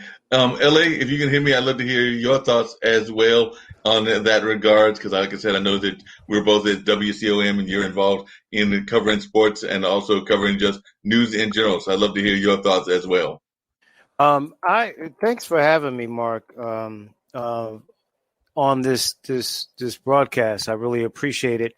I think that anytime you have an opportunity to use your voice, whether you're famous or rich or you have a platform, whether you have it on Facebook or whatever, then you should do it. In this climate, I feel like we're in a place, since you brought up sports, of you have to choose your sides. There's two teams on the field. Right. And you got to choose what side you're on. You're going to be on the side of righteousness or you're going to be on the other side. And I think that if you have any opportunity to use your voice to bring good to this world, you should. So many people use Facebook for selfies and parties and the beaches they went to. If you're on that much, why not use it to put some positive stuff out there? Or talk about the police brutality or anything. Push forth some things that people could really use their mind rather than all this lack of substance stuff. You don't have to watch CNN and watch C-SPAN, but you should be engaged. You should be conscious of what's going on around you. No, I definitely agree with that. One of the things that I know that folks have been paying attention to, Sadie, and I definitely want to get back to some of the Black Lives Matter movement stuff as well, but a lot of folks have been paying attention to, with COVID and everything, our own health and things of that nature. And it sounds like your podcast, excuse me, is reflecting on a lot of that. So if you can share a little bit about that, a little bit about the importance of wellness, even within the things that you're talking about on your podcast, because definitely that's something that I think that in our community we give a lot of lip service to, but then we run out and get the fried chicken and the McDonald's and everything else that's not necessarily healthy for us. So I was just wondering how important it is for you to engage in that conversation around wellness, and you think that that's something that we need to have more conversations about in the minority community.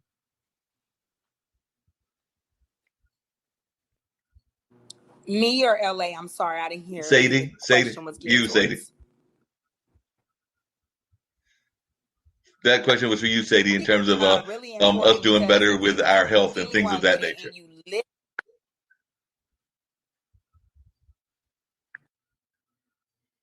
Yes, I think that is important. That's why I speak about it, because if you walk it and talk it, I feel like people can receive it better. But I can't talk about mental wellness, or I can't talk about if I'm a broken woman or if I'm mentally unstable. So that's why I'm able to talk about it, able to be vulnerable about, tell my side of the story when it comes. So, I change my eating habits in order to change my mental wellness.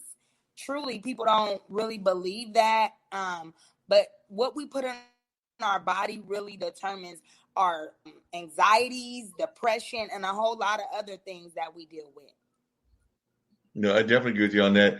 LA, what is your thoughts on that? Do you think that that's something that we don't talk about enough of? Because I think that even whether it's on your show, The Bachelor Pad, or a couple of the other shows, that it's an issue that we need to have more attention to. But I just wondering, is that something that you feel that you do a good job of talking about? And you think that we need to have more conversations around our health? A lot of people have been concerned, even around the vaccinations, wondering about the nature of the vaccinations. And I know there were some people that were refusing it because of the whole Tulsa background and everything. But I'm just wondering your thoughts about us addressing health in our community.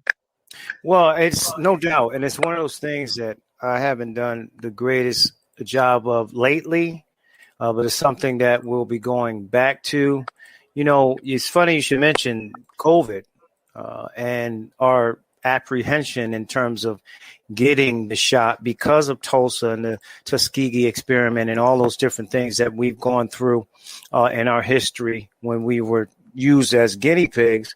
I think it's important to allow, again, put the information out there, the research on that. But as far as health, definitely. I mean, especially if COVID's shown one thing in our communities is that it's affected us even worse, because not just the underlying conditions we tend to have, the diabetes and things of that nature, but also the access to healthcare in our communities. So we need to make sure we have the access. We need to be champions about the access, and we do need to take care of our bodies. Like Mercedes said, what you put in, determines your mood, your mindset, your thinking process. If you put a bunch of junk in your body, that's how you're going to feel. So it's crucial to talk about our health and the mental health, especially. Mental health is something in the Black communities, that we don't want to talk about. Just stop doing it.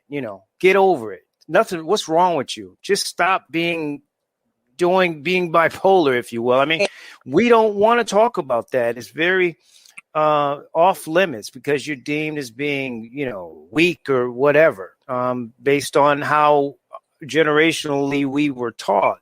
So it's important to get the information out. Knowledge is power. We really have to get that out, especially when it comes to our health. Yep, definitely. Sadie, I'd love to hear your thoughts about that whole concept of us and the way that we think of mental health. I mean, we oftentimes have a hard enough time going to see a regular doctor. I know I'm behind in terms of my due date for getting a physical and things of that nature. And we really don't want to be talking about going to a sociologist or a psychologist or things of that nature. So how do we get past those stereotypes? Because a lot of times we have a hard enough time wanting to go see like our regular doctor and our regular dentist.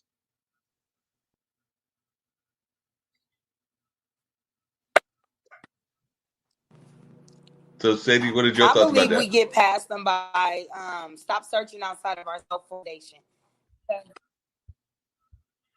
I believe we get over it by outside of ourselves for validation. Because if I'm not right mentally, if I'm not healthy mentally, if I'm not healthy physically, why do I have to determine me getting help based on somebody else, how feeling or what they think about me? I like in the African American community, we always base anything we do off of what another person got to say about it or what they believe about it. So I believe what stopped me, because actually I had anxiety disorder, generalized anxiety disorder, and for so long I was embarrassed about it. I didn't talk about it. I didn't tell anybody about it. I fought it and it was it's without anybody. So once I fell in love with me and started loving who I was and figuring out who I was, I learned to live with it and utilize it as my superpower. And I realized once I cut off outside validation, that is what helped me get the help that I needed.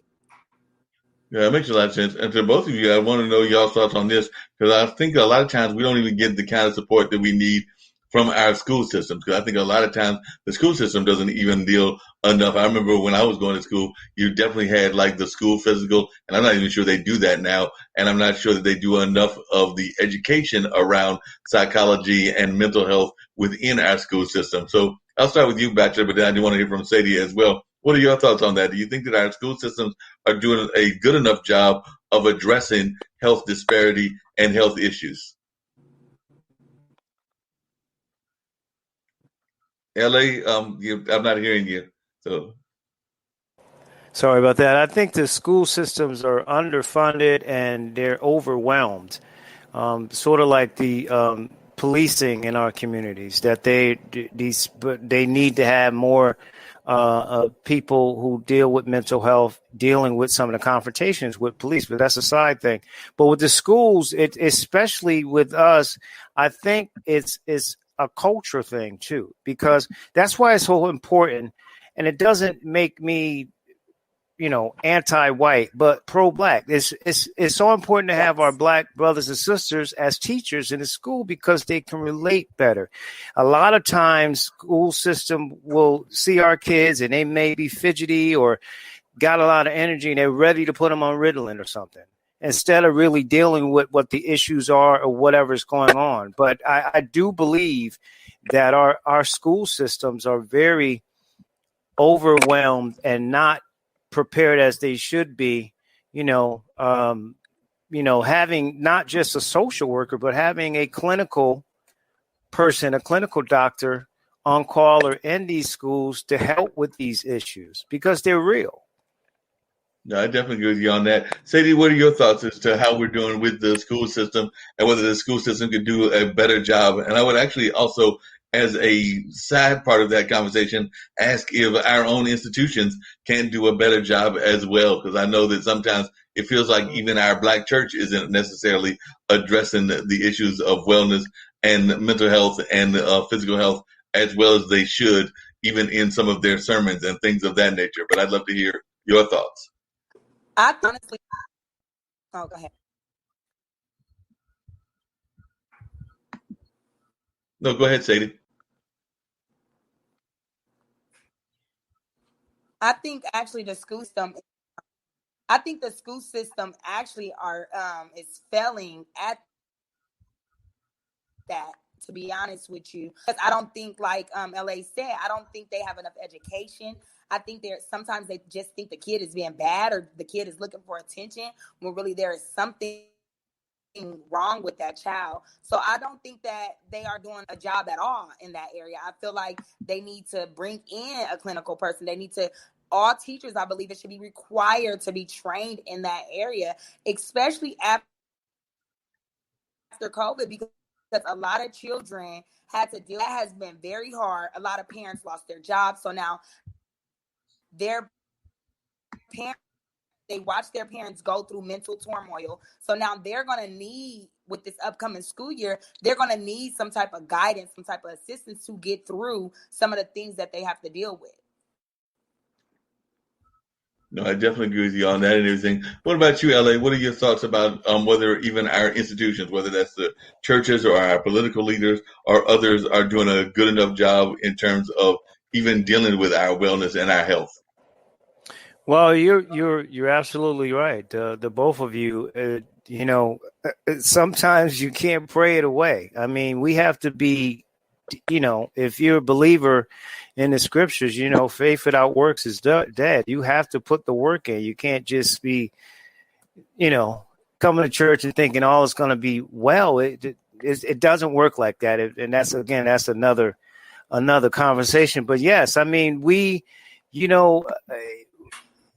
it's easy to be in the church because of your belief, but the issues are outside the church, and we need to be able to deal with that politically. I mean, I think that our leaders, first of all, is about the people.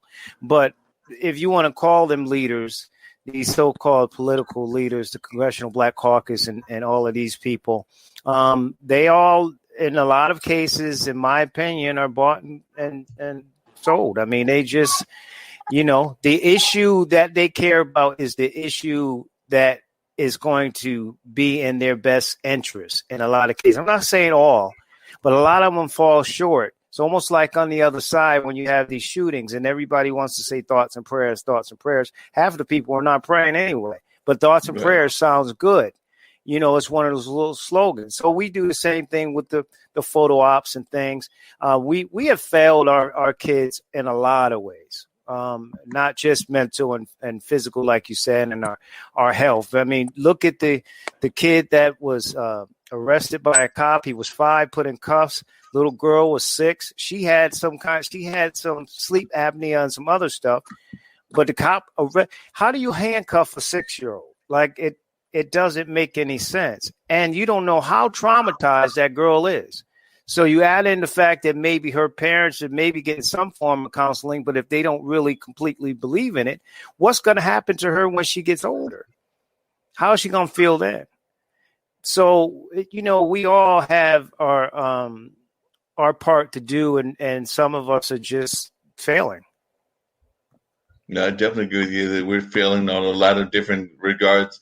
In that sense, we've also seen, and I'd love to hear, I know we're talking about a lot of different issues, but that's what we do on the dinner party. But one of the things that's happened is definitely even happened there in Atlanta is we've had a lot of people also concerned about policing and about gun control, which is tied in my mind together. So I'd love to hear, I'll start with you, Sadie, your thoughts on the whole concept of both should we have more gun control and things of that nature. We've got people that are going around with assault rifles and things along those lines, and then we've got other folks that are wondering about the nature of the police toward our folks that are in the Black and brown community. So I'd love to hear your thoughts on one, where we are with police reform, if that's something we need, and do we need gun control reform as well?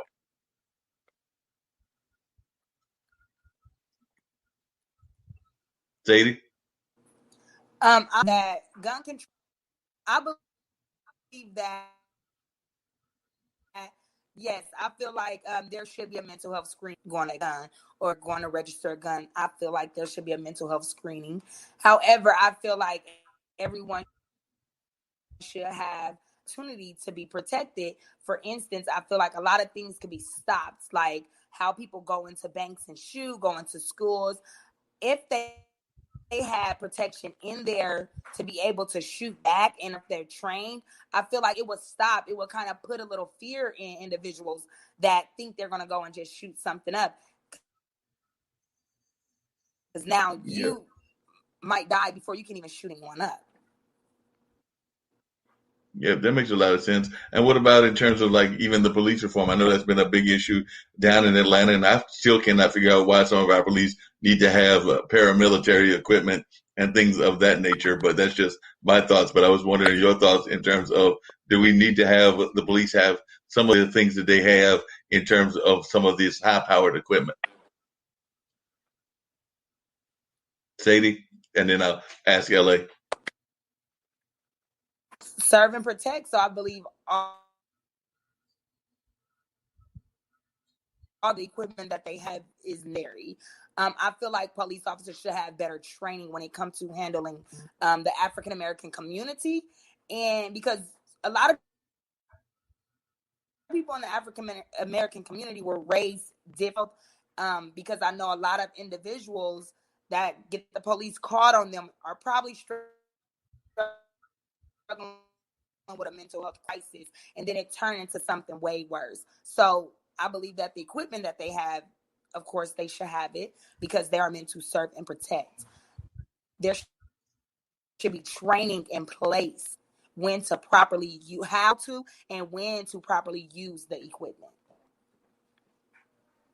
Yeah, that makes a lot of sense. What's your thoughts about that, LA? Definitely was a big issue. We just had the George Floyd verdict in terms of Derek Chauvin being found guilty, and I felt rightfully so and everything. But what's your thoughts about the nature of the police system and even the nature of our prison industrial system as well? Well, I've listened. Guns weren't really a big issue until people like the Black Panthers decided that they needed to protect themselves. Then all of a sudden, whoa, we don't need all these guns. And you see a lot of this. I don't believe that anyone, unless you are, if you're in the military fighting in Afghanistan, then you need all the tools you have. But I don't personally believe you need, an assault rifle or something to kill Bambi or whatever you're going to do with the gun. Police have those tools in place, but they also have these rules in place. There's books on the law. There's laws on the book to stop to prevent some of this stuff. But when it comes to policing in Black communities, you have to hold them accountable.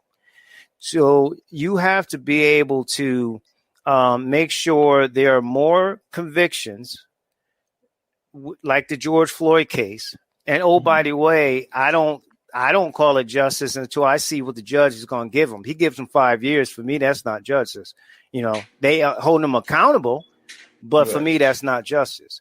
And you have to have more cases like that. Hopefully, God willing, the killings will go down. But my point is, I have a couple of chiefs that have a show on my network.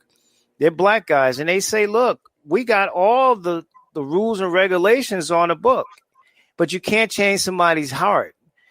Mm-hmm. So it has to be about accountability. You have the Fraternal Order of Police that are pro that guy before Biden, right? You have the immunity clause where politicians and police officers can use immunity to get past those instances. And at the end of the day, they still don't see and they could be Black or white, people of color in these communities as human beings. You have to have humanity. If you don't have humanity, then that's out the window. As far as guns, period, again, going back to the shooting and thoughts and prayers. Meanwhile, nothing changes because people don't want it to change. Like the criminal, I don't even call it justice, the criminal system that we have. Guns is big business. And like drugs, it's big business. I hate to sound cynical and pessimistic, but until we hold people accountable, I mean, from top to bottom, these changes will be very few and far in between. After George Floyd's, verdict came in, the young lady was shot 20 minutes after that verdict. So we can't do this thoughts and prayers and think that, I won't go too far. I just think that people have to be held accountable in order for these things to change.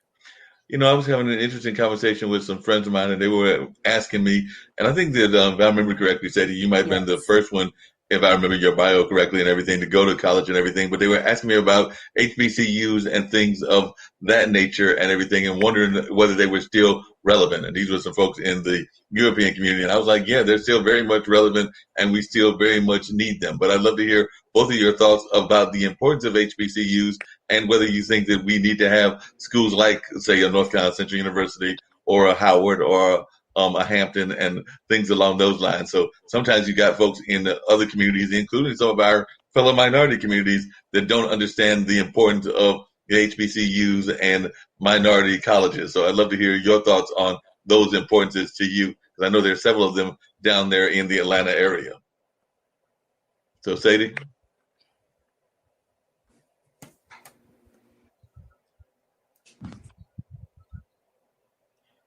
Yes. I believe that they are still important. For the younger generations coming up, being able to see that unity in the African American community and being able to see successful African Americans is a great visual for them. I never went to a HBCU, so I don't know. Do they teach special classes about the African American community? I'm not sure the difference between that and a traditional college. So for visuals, I feel like it's important because a 5-year-old African American girl seeing a college devoted to successful, beautiful Africans, great visual. It gives her something to be inspired about. However, what are they teaching differently? I'm not sure. Gotcha. What are your thoughts, LA, as to the importance of HBCUs? Because, like I said, I'm sometimes surprised that in the 21st century that's even a question. But I have had it pop up on a couple of conversations where people are asking me whether they're even needed, and they also sometimes want to know about affirmative action, whether some of those steps are needed. And I still say that we don't have the level playing field, so we still need affirmative action. But I was just wondering your thoughts, LA. Well, you answered part of it for me. Listen, as a brother that's from up top from Connecticut, it's not much of HBCU anything up there. So I have a great appreciation for them. And we have to know our history and understand it, why these institutions were created. We weren't allowed to learn in PWIs. So they started their own. And some of the great people, whether it be athletes or doctors or lawyers or vice presidents, come from HBCUs. They're very relevant. And I mean, to the culture, to our culture, people need to understand their history. And HBCUs are, they put out great talent. I mean, I see people here in the Durham area, wearing all this Duke stuff when you got Central right there. Mm-hmm. Like, but again, sometimes some of us get caught up in the bling bling and all the shiny stuff, and not get past that and have that type of substance in our life. And HBCUs are absolutely important. The secret game that was played, you know about that. All the history of the great players that made it through the NFL, that made the NFL, the NBA. People don't know that the first black hockey player was in the NHL. He was a black guy. I mean, Jackie Robinson, you go back to the Negro Leagues. All of that ties into where they came from. And a lot of these guys came from the Howards and the Centrals and A&Ts and the Clarks and all these other schools, all the schools in the SWAC.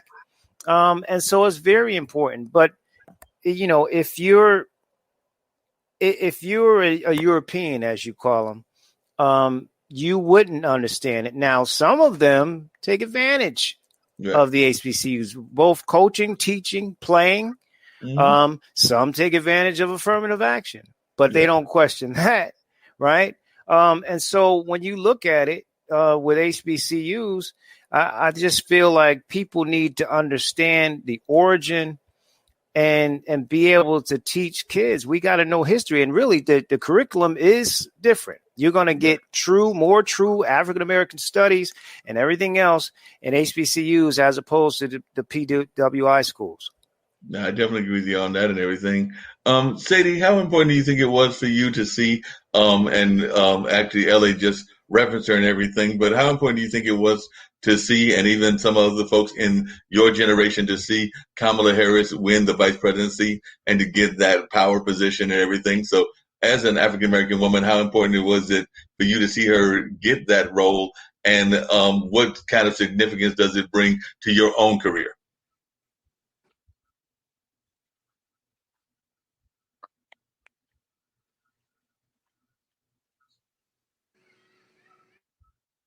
Sadie, I was asking about the importance of Kamala Harris. Can you hear me? In terms of what? Yep, I hear you now. Did I freeze again? No, you're good now.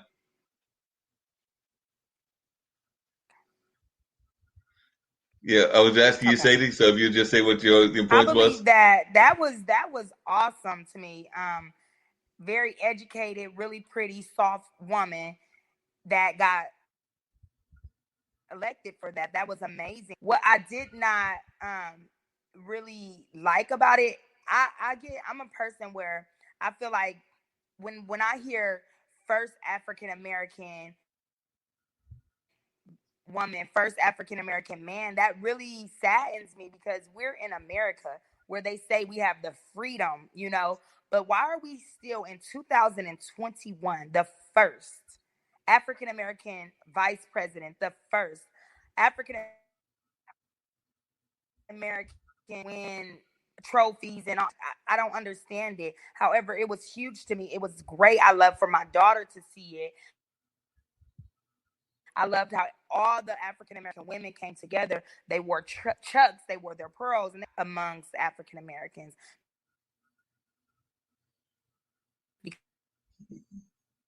because we are dedicated, powerful individuals that could dominate as well, and we just not presented with the same opportunities. And when we are, it's like it seems like we always have to be attached to some European in order to get to where we are the first to do it. Yeah, that makes sense and everything.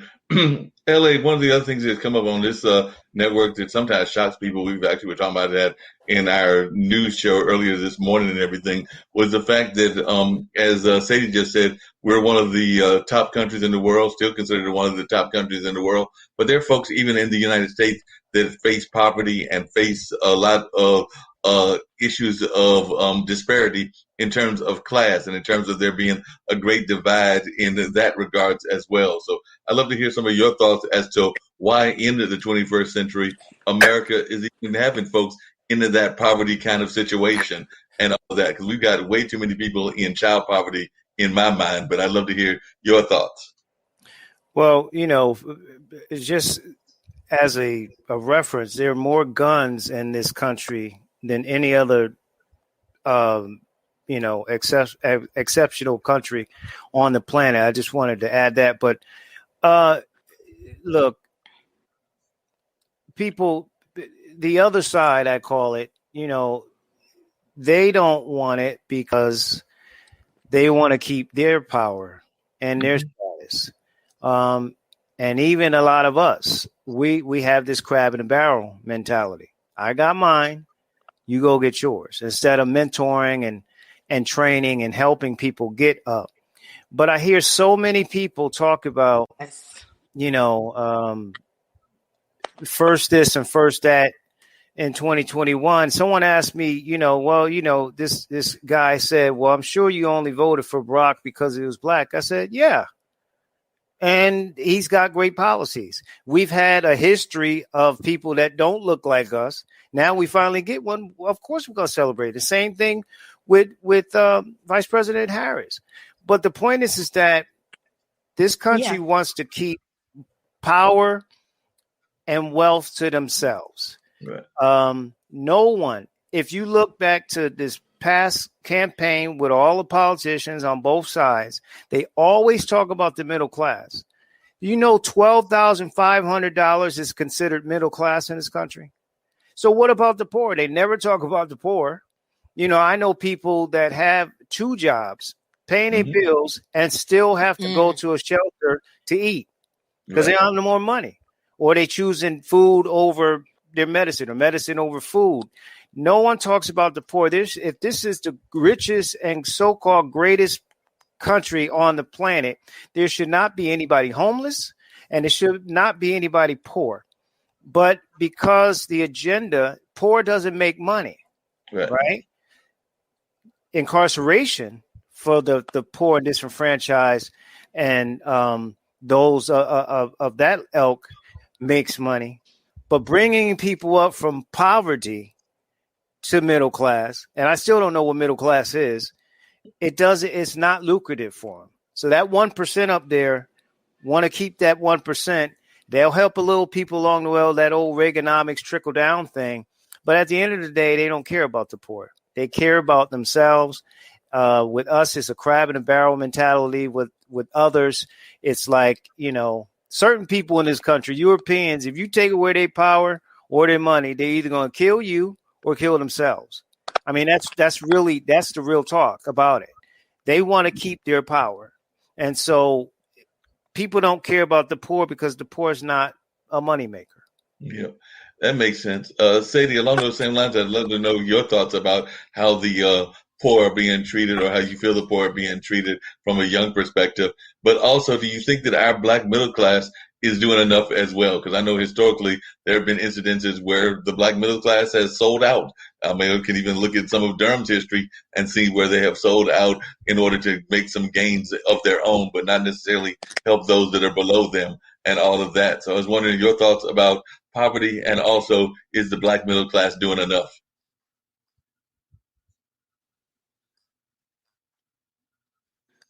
Sadie?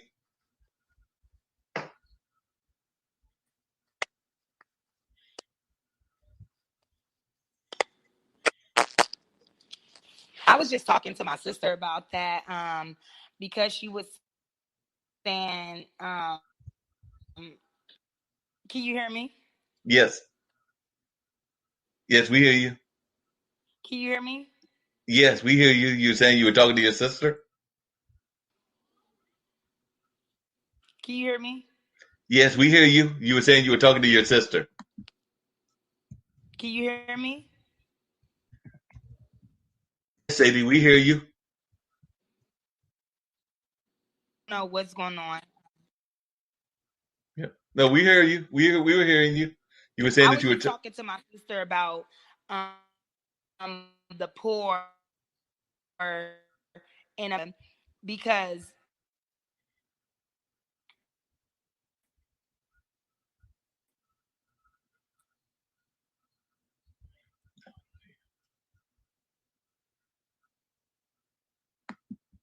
it might be where she's at and everything. So we'll see if she can get got back on, because we were hearing her, but then she faded out. What are your thoughts, LA?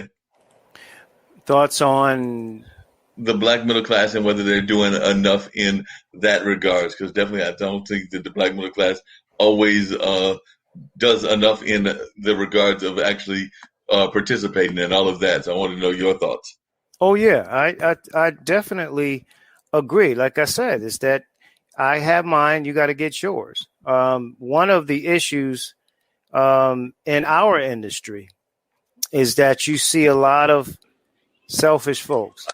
That I've trained so many in the 30 years I've been in broadcasting. I've trained so many people, but I've also seen people, try to stab in the back or won't help their brother or sister get ahead because we're so concerned about losing ours and not doing the right thing. If you have any spiritual portion of your body and you believe in scripture, we're here to serve.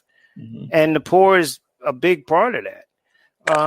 So yeah, I think there are a lot of Michael Jordans out there, and not as many LeBron James, where LeBron started school, he's doing this, he not only took his boys, his friends, and brought them into his business, he put them through school so they can be prepared, so people won't look at him and say, oh, he's just trying to hook up his homeboys.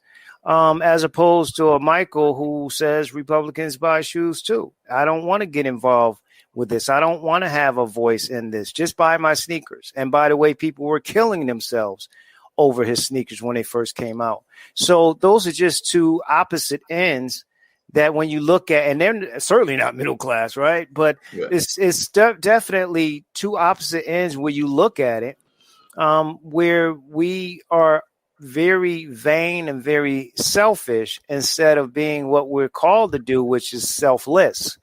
And if you're selfless, then you want to help. I mean, it's just natural to want to help the poor and the disenfranchised. Yeah, definitely. Sadie, you were saying that you had been talking to your sister along those same lines, and then you did fade out after that. So if you wanted to give your thoughts about that whole conversation that you had with your sister, because it sounded like a very in-depth conversation that y'all were having. And you're on mute right now.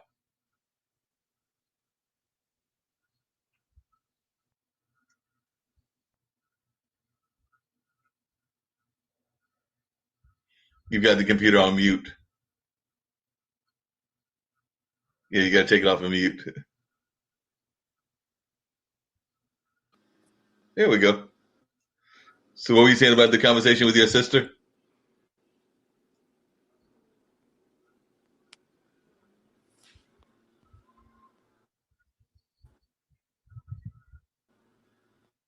Sadie, you were sharing a little bit about your conversation with your sister, and you can do it in just audio like LA was doing earlier.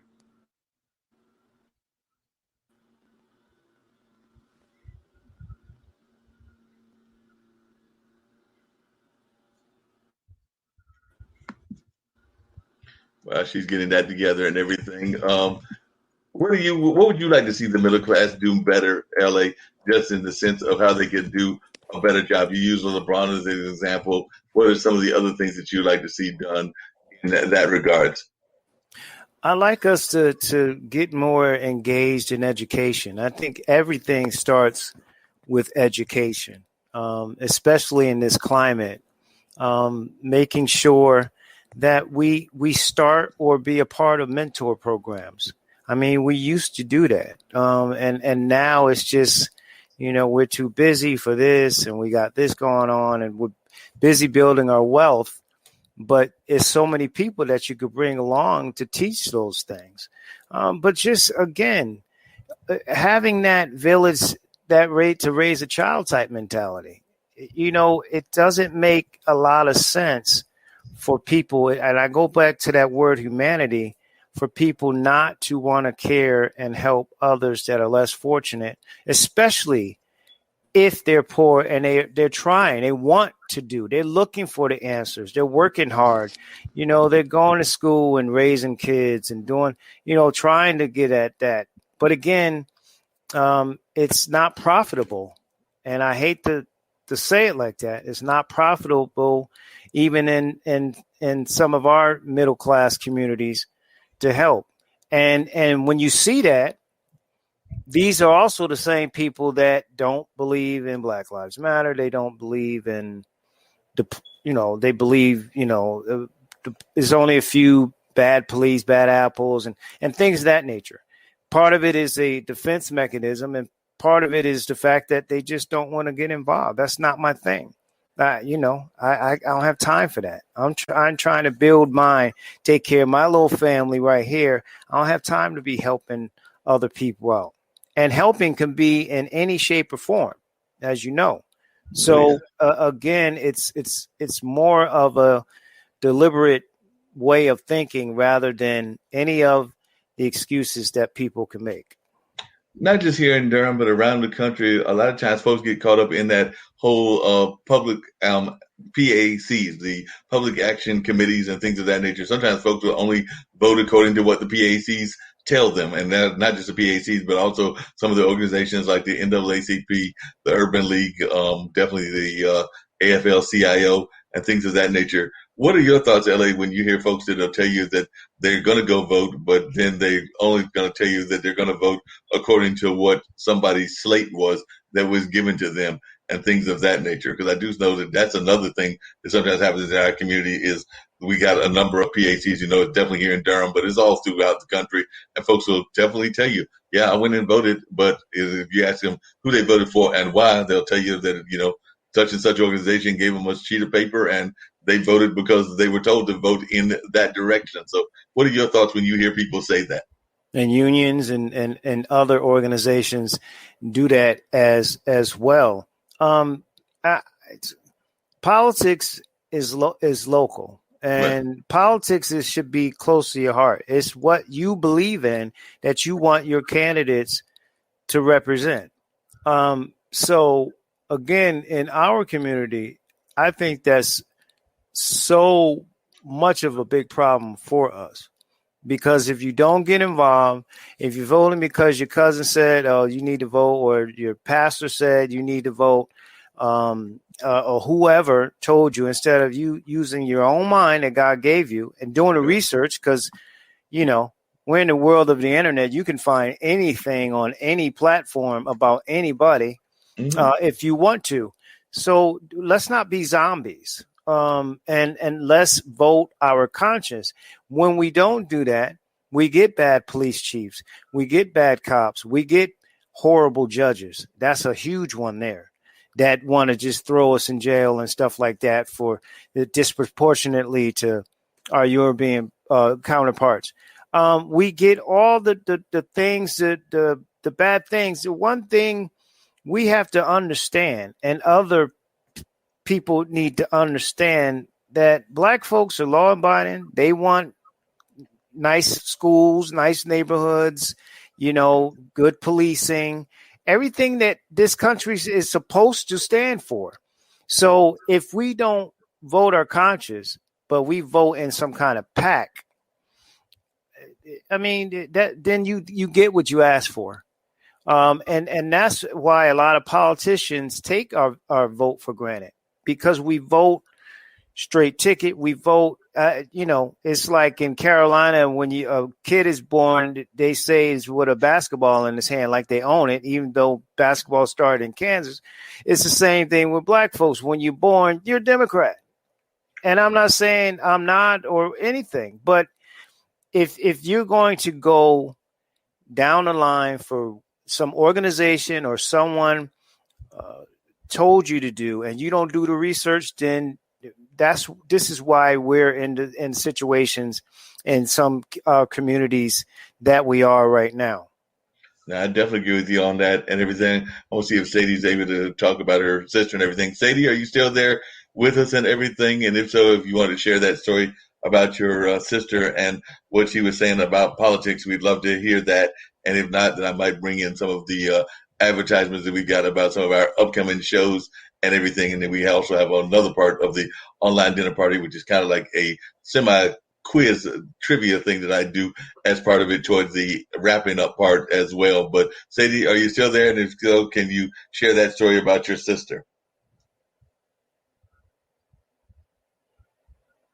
Seems that she might have left, so I'm going to bring up those spots on LA. Now, like I said, we'll come back and enjoy some more of the conversation. And then, like I said, we've also got the trivia portion. And then, like I said, the show runs anywhere from 2.5 to 3 hours. So right now we're going to bring up a couple of the other shows, including one that airs tomorrow that actually, I think that the announcement says that it airs at 1, but we've recently moved it to 12 o'clock, which is about the video game industry.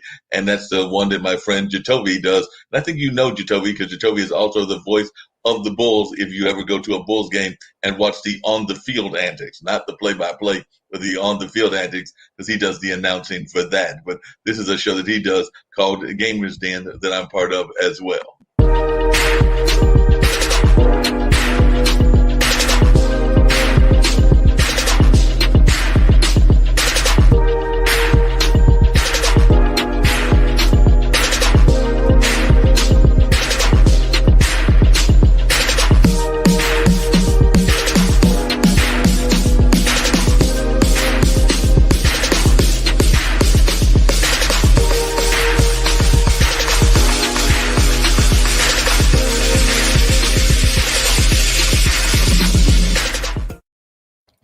Like I said, we've moved that show up to noon now and definitely had some great guests, including some folks involved in the video game industry, including folks from the African-American community and some ladies that are involved in the field as well. But definitely we've got some great folks that are part of that, myself included, Jacoby Siren, who actually has her own video company, I believe out of the Midwest area and everything, if memory is serving me correctly. And Kara Oka, who actually talks about nutrition and health and a lot of other issues. And then one of the other shows we've got is one called Talking Upstream, where guys actually create their own TV shows, their own movies, their own comics, and the whole 9 yards. So that is airing on Sundays. But this is a little bit about Talking Upstream. And then I'll come back with another one about The Lawyer's Den, which is actually one of our more popular shows.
And hopefully, very shortly, we'll be hopefully getting some sports programming, and hopefully, LA Bachelor will be talking to my bosses over there at the International Broadcast Media, and we can get some sports and other political shows going. Because I know that we'll definitely do maybe even a test run of some things on tomorrow. But definitely, we're in the process of hopefully adding LA and some of his sports wisdom to what we've got going on as well. But one of the things I know you said you got to bounce off at 6:30, and usually I try to end between 6:30 and 7 anyway. But one of the things that I always try to get all my guests to do is share, as you heard me do with Scott earlier, any thoughts of positivity or words of encouragement that they would like to give to folks, and also how folks can reach you. Like I said, hopefully we're going to be bringing you and some of your platforms here to the network, but definitely they can hear it on COM and some other platforms as well. So any words of encouragement, words of positivity that you would like to share with the audience, as well as ways that folks can reach you either on social media or in other ways as well. I'm sure that our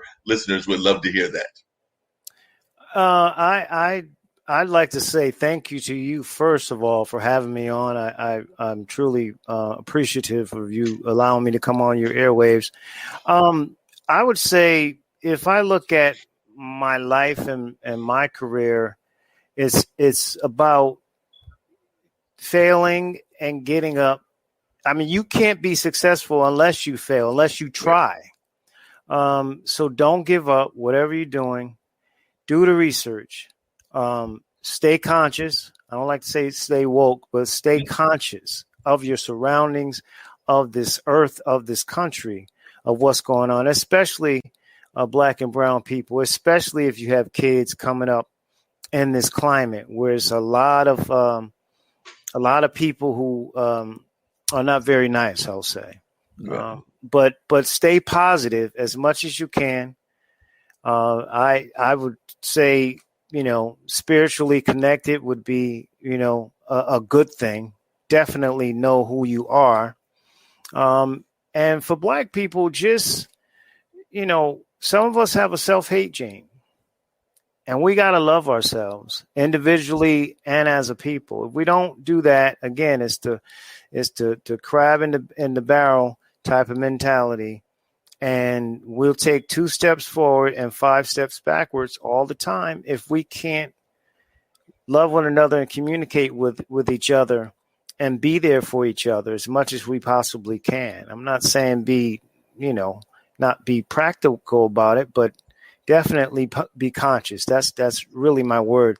My show airs on COM right now, Mondays at 6 p.m. And hopefully Marc will extend it some other times. I know we got an overnight time on Tuesday I'm not familiar with. And more to come on WCOM, so you can hear it at WCOMFM.org Monday nights at 6 p.m. Eastern from 6 to 7, and more to come. You can also hear it on Blog Talk on Mondays and Thursdays from 6 to 8. It's kind of a little bit confusing, but we're on there from 6 to 8. And all of our broadcasts or our rebroadcasts are at our website, the Bachelor News Radio Network.com. The show is the Bachelor News Radio Show, but the website is the Bachelor News Radio Network.com. I have my show, and sort of like with IBM TV, there's a series of other shows there. But if you want to listen to my commentary, we do sports and politics, social issues, racial issues, music, religion. We cover it like you do all the time. So you can go to the website and listen to the interviews I've done. And it's the Bachelor News Radio Network.com. The show page is at the top. You click on it and you'll see a list of all the interviews I've done. And you can follow us on Pad Nation at Facebook, Pad Nation 2, that's the number 2, on Twitter, LA Bachelor on YouTube and Instagram, and any other outlet you can. I'm sure if you Google, you'll find us at some point. I'm sure, definitely. Just really quickly, because I said I know you got to bounce off in about 10 minutes and everything, but what is one of the most surprising interviews that you've done, whether it's been sports or politics, and what were some of the things that your takeaways were from that interview. Like I said before you came on, I had Scott on from LA, and he used to own a comedy club for a number of years. So he was talking about some of the experiences that he had, even like having the pleasure of working with Dana Carvey and a number of the other great comedians of our generation. But I was just wondering, what are some of the interviews that you've had that have surprised you, and what were some of the takeaways that you had from those interviews? Wow. You're talking 30 years of work. Well, I'll tell you a funny story. It wasn't an interview. I've not only done the interviews, but I've introduced concerts and things of that nature, comedy and all of those, gospel, R&B, jazz. Back in my hometown when I was working, I was maybe 5 years in the business then or so. Patti LaBelle was coming to town, and her liner, just to tell you how long ago it was, her opening group was Ashford and Simpson. So they were already it was in a tennis court. They were already there. I'm going to try to make this short for you. Right. They were there. I had to go. I was promotions director and on air. So that was my job, taking care of the talent, the tickets and giveaways and contests. So we had to go to the airport, pick her up in a limo. The plane was late. She gets there finally, not dressed or anything really. I mean, she would have had to put on her full stuff when we got her backstage at the tennis arena. But they wanted to do her makeup. So her makeup artist was there. So we're in the limo, and the makeup artist is trying to do her face. And we're probably 45 minutes from the arena. And we hit a bump, and some of the makeup got in her eye. And you can't imagine. You can imagine her singing, but you can't imagine her screaming. Oh, apparently, wow. It's burning her in her eye. So she's screaming. So I'm thinking, I'm going to get killed. On my watch, Patti LaBelle is screaming. She's got eye stuff in her. So we're trying to scramble to find a hospital. We come up in this town called Newington. It's a children's hospital there. We go there. I'm like, listen, I it's an emergency. I need your help. I went up to one nurse, and she wants me to fill out these forms. I'm like, listen, I'm trying to explain. This artist named Patti LaBelle. Black lady comes by. She said, Patti LaBelle. So she's like all excited and screaming, and Patty's screaming in the limo. Everybody's screaming. I finally get them to bring her in and do like just a one-time courtesy with the whole thing. They put some kind of eye drop solution or something in her eye. I'm not even dressed for the concert. I'm supposed to introduce the thing. So we finally get there. She comes out. She got dressed. So we're a half an hour, 45 minutes late for her to come out, and people getting antsy. So she comes out and she tells the story. Okay. And not only she tells the story, she asked me to come on stage. So I'm in a tie, one of those jeans, faded out, T-shirts and some jeans and some flip-flops. I'm not even looking the part of introducing the show. She's got me out there telling me to tell the story in front of all these people. I'm feeling a certain kind of way. But the show went on. She thanked me. And a couple of years after that, she would send me some prune cobbler saying thank you. Wow. For 2 years in a row, maybe 3 years, she would say thank you. And she remembered I had her in concert again in Winston-Salem. She remembered me then. So beautiful lady in every way you can think of. I mean, just the sweetest artist I've ever met, celebrity I've ever met. And I mean, that was just like everything happens on my watch. Of all the times this has to happen to this lady, it's on my watch. I'm thinking I'm going to get fired and, all this other stuff going on. But that was quite of an experience. Everything just happened like boom, boom, boom so fast. But it was at the end of the day, it all was well. And Patti LaBelle is a very sweet lady.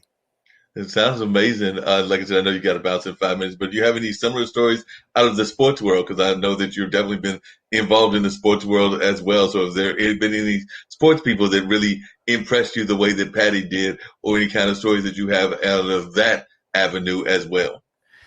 Well, I got a chance to meet two of my favorite.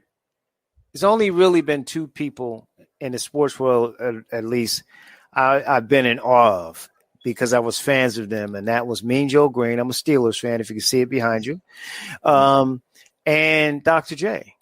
I was that kid with the hanger on the back of the door with the balled up tape, with the Converse on, gliding like I was Doc back then, growing up being a Dr. J fan. He came to town, and I got to interview him. But before we got to do the interview, I have the tape. He shakes my hand, and Doc is 6'6".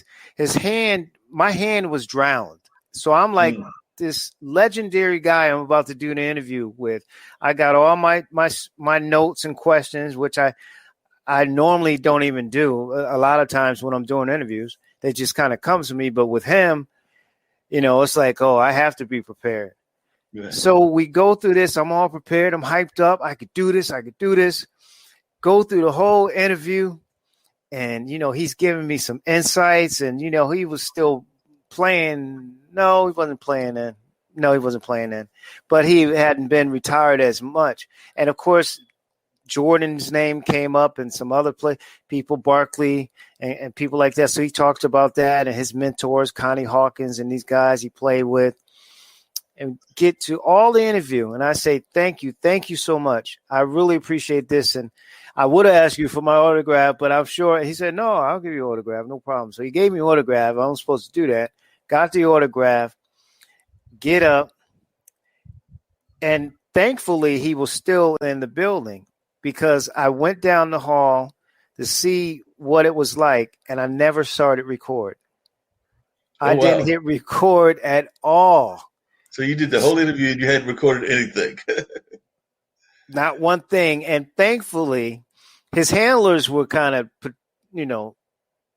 peeved at me, but Doc was very willing. He said, all right, I'll tell you what, we'll do 30 minutes. I'll give you a 30-minute now. Because it's supposed to be, he was sitting down for an hour. We were going through his days playing in New York. He went to UMass. I mean, he went through everything, all of the stuff he's gone through, even his divorce and all that. Got to the end of it, walked away. Luckily, he didn't leave. Went to go back and listen to the great job I did, and I didn't hit record. You did not hit record at all. That's a shame when you do those great interviews and you don't hit record. I was so nervous. I thought I was prepared, but I guess I was really nervous on You're it. probably nervous. It's one of those legends. And actually, I went to school in Marquette. So, I went to school actually at the time of Doc Rivers. And, of course, Doc Rivers is named after Dr. J. And there's a whole story behind that and everything, because actually Dr. J actually kind of gave him permission to use that name and everything. So definitely that's part of my connection, is knowing Doc Rivers when he was in Marquette coming back from Maywood, and actually his roommate and my roommate were best friends. So I used to see Doc all the time on a pretty consistent basis. So I definitely have been following his career, and I'm actually rooting for him to bring a championship to Dr. J's town as well. So I know that they're the number 2 seed right now, and of course they'll have a hard time with Brooklyn, but it's still a possibility. So that's what I'm rooting for, is that he can get his second championship, because he's already got one with Boston. So maybe he can do one on the East Coast one more time, and then can retire or go back into sports announcing and things of that nature. But I've always been a fan of his, and definitely had that connection that we've got on the university. And as far as Dr. J, if I remember correctly, I think his daughter is still on the tennis circuit, because I know she was doing well on the tennis circuit at one point or another, but I think she's still on that. I believe so. Yeah, I believe she is, and very athletic. I mean, where that DNA comes from with her. And it's funny, though, Glenn Doc Rivers, his name is Glenn, but right. Doc, I remember I heard about the story where he said, I christened you to use Doc, and I am a Sixer fan. Yeah. So, that's why I said, watching him play, Sixers breaking my heart every year when I was a kid, and then finally seeing him get one in '83 with Moses Malone, 4-4-4, remember that year. So that was really special. So when I met him, it was just like, okay, I can't screw this up. And of course I screwed it up. And luckily he was nice enough to at least give me a half an hour after that. But yeah, that's my story. I'm sticking to it. I don't blame you for doing that. So, like I said, I'm going to bring up our trivia question for those that are watching on the line and everything, and bring up a couple of those other things that are other shows that we've got. But I definitely appreciate you joining us, LA, and I'll send you another link, and maybe we'll have a show that you can try to do a test run of on tomorrow and everything. If not tomorrow, definitely by Friday. But I'll send you after I create the link this afternoon, and we'll see whether we can get something going tomorrow afternoon around 4:30 or something like that, just so that folks can see how it would work with you being the host and everything along those lines. But I do appreciate you popping in, and know that you're welcome to come in anytime you even want to share some of your insights on sports on the Online Dinner Party or on any of our other shows. You know, you're always welcome, and I'll be sure to pass on links whenever you're available. Brother Mark, I appreciate the time. Like I said, giving me the opportunity here. I'm truly blessed. You be blessed, and I will talk with you tomorrow. Sounds good. So we will check out with the LA Bachelor on tomorrow and everything. But right now I'm going to bring up another show that airs on Facebook and also sometimes airs on IBM TV as well. And that show is on Thursday. So that's tomorrow with the Coco Show. So let's check out a little bit about what her show is all about. And then we'll come back and check out about Financial Fridays as well. Then I'll bring you some clues about some of the other things that are going on as well, including our one mystery guest. I was thinking I was going to do two, but today's going to be a one mystery guest person, and I'll give you the clues, and hopefully folks are watching, and you can try to tell me who you think that person is. But this is about the Coco Show. Hello, ladies and gentlemen, and welcome to the Coco McMillan Show. You may have seen her in Morocco, New York City, Los Angeles, California, Detroit, Philadelphia, Chicago, Las Vegas, Nevada. One of the background singers for Mickey Howard and the late, great Gerald Levert. Ladies and gentlemen, your host, the beautiful, the wonderful, the spectacular, Miss Coco McMillan.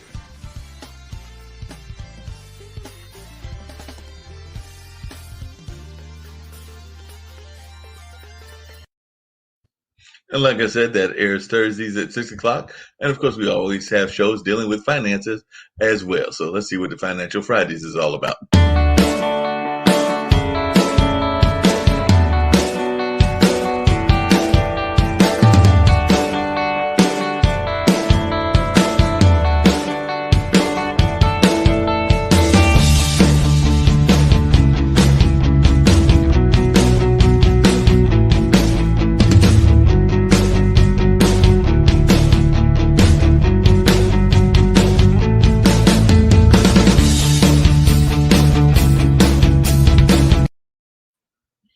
In terms of our clues and everything, getting ready to reveal some of those right now. And this is for our one mystery guest, and then I'll give you the name at the end after giving you some of the clues. But the first clue is definitely one that I think folks should be able to figure out, and all of that is a very easy clue. So let's see if we can get this out there for you. Her character married her brother-in-law after he killed her husband. She eventually dies by drinking the poison set out by her present husband that was intended for her son. And her co-star in this particular movie was Mel Gibson. And by the way, that whole theme is definitely very Shakespearean, and it's a Shakespeare movie. So definitely it's a movie based on the writings of Shakespeare. In one of her movies, she plays a woman obsessed with the man she had a fling with on one weekend. But again, the guy stops liking her so much, and we know that that doesn't end all that well. It might even involve a bunny rabbit and all of that. So definitely that's some of the things that are going on in terms of our clues. She played the character of Sarah in the sequel to Sarah, Plain and Tall. The title of this particular movie was Skylark. So Skylark was the title of that particular movie. And in the movie The Paper, she played the woman who was second in charge of a newspaper in New York City. And in the movie Mars Attack, aliens conquer the world and kill the First Lady. So this actress wasn't in the movie all that long since she played the First Lady. And in Dangerous Liaisons, she plays an aristocratic woman bent on using men to manipulate others' lives. And in Mary Riley, she plays a woman who is in charge of a brothel. By the way, it's not the actress we are looking for, but some think that this may be one of Julia Roberts' most underrated movies. So there's some folks that think that that particular movie that this particular character is in, that may be their most underrated movie that they ever did in the sense of Julia Roberts, but not the person we're looking for. In Paradise Road, she plays a woman in prison on the island of Sumatra by the Japanese during World War II. And in Tarzan, she did the voice of Kala. So she did the voice of Kala in the movie Tarzan. She was born on March 19th, 1947 in Greenwich, Connecticut. When she was 7 years old, her parents joined the moral rearmament in which her family remained involved for 15 years, living in communal centers. So that's something that she was involved in for a number of years. And by the way, she was 22 when she broke away from the MRA, attending the College of William and Mary and double majoring in theater and anthropology. Her acting debut was in stage in Love for Love. So that was her acting debut, was Love for Love. She also appeared in Broadway productions of Barnum in 1980 and The Real Thing in 1983. For the latter one, she won a Tony Award for Best Actress in a Play.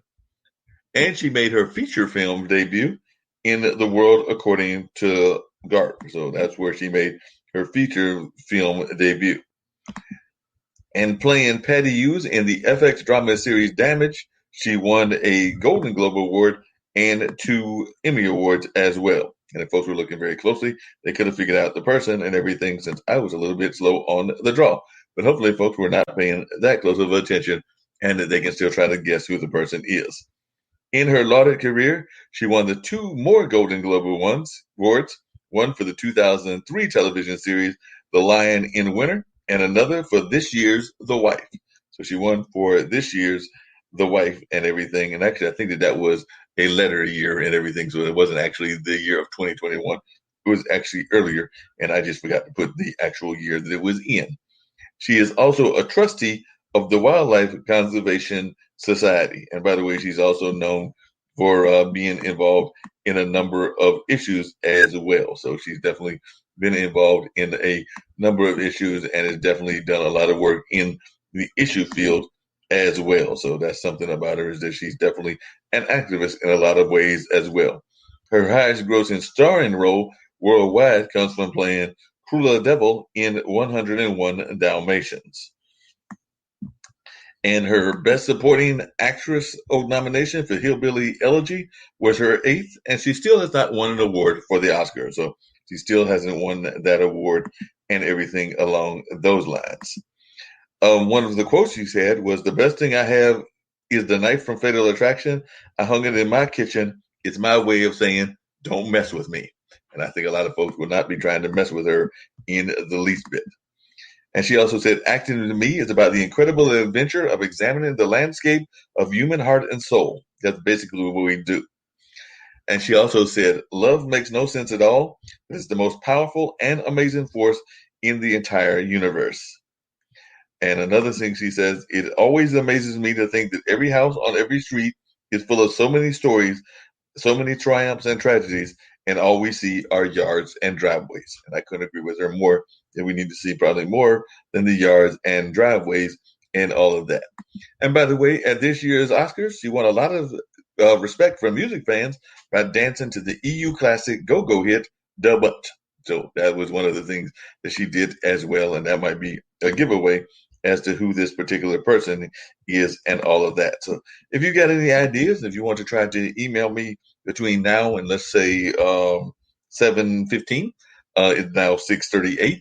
And the email is bluesradio@gmail.com. You can do that at that particular time and everything along those lines. So definitely that's one of the things that you can do, is you can reach out and reach me that way and tell me who that particular person is, and we'll see about getting you a prize in that regards and all of that. By the way, we're always looking for support for the various things that we're doing here on the international broadcast media and all of that. So definitely, if folks are watching and they want to support what we've got going on, we do have a Cash App, and the Cash App is actually the year that I was born. So definitely, if you want to give us support, it's a Cash App, Marc Lee, with a $ 1962. So if you want to give support, we will gladly take that support with that particular Cash App and all of that. So definitely always looking for folks that want to give the support and do that in that regard and in that sense. But right now, we're going to bring you up just a little bit of poetry, and then I'll be right back. The difference between thinking and doing and living in the 21st century. They teach us about being a real quarterback-oriented games. We don't have to just use video games and live in the shadows of good things because of them. We grow up with agility far larger and bigger than we are tall. Parents are the champions and have to be our first life coaches and know-it-alls. Who knows how this came to be? Coaches will ask you if you know your right foot from your left, if you know yourself, if you act knowingly good or bad, if you can move and negotiate a field with style and form, if you can tackle or throw a pass, or if your last name is that of a clown, if you can let someone know on the team that you are in trouble before you cause yourself or someone else trouble.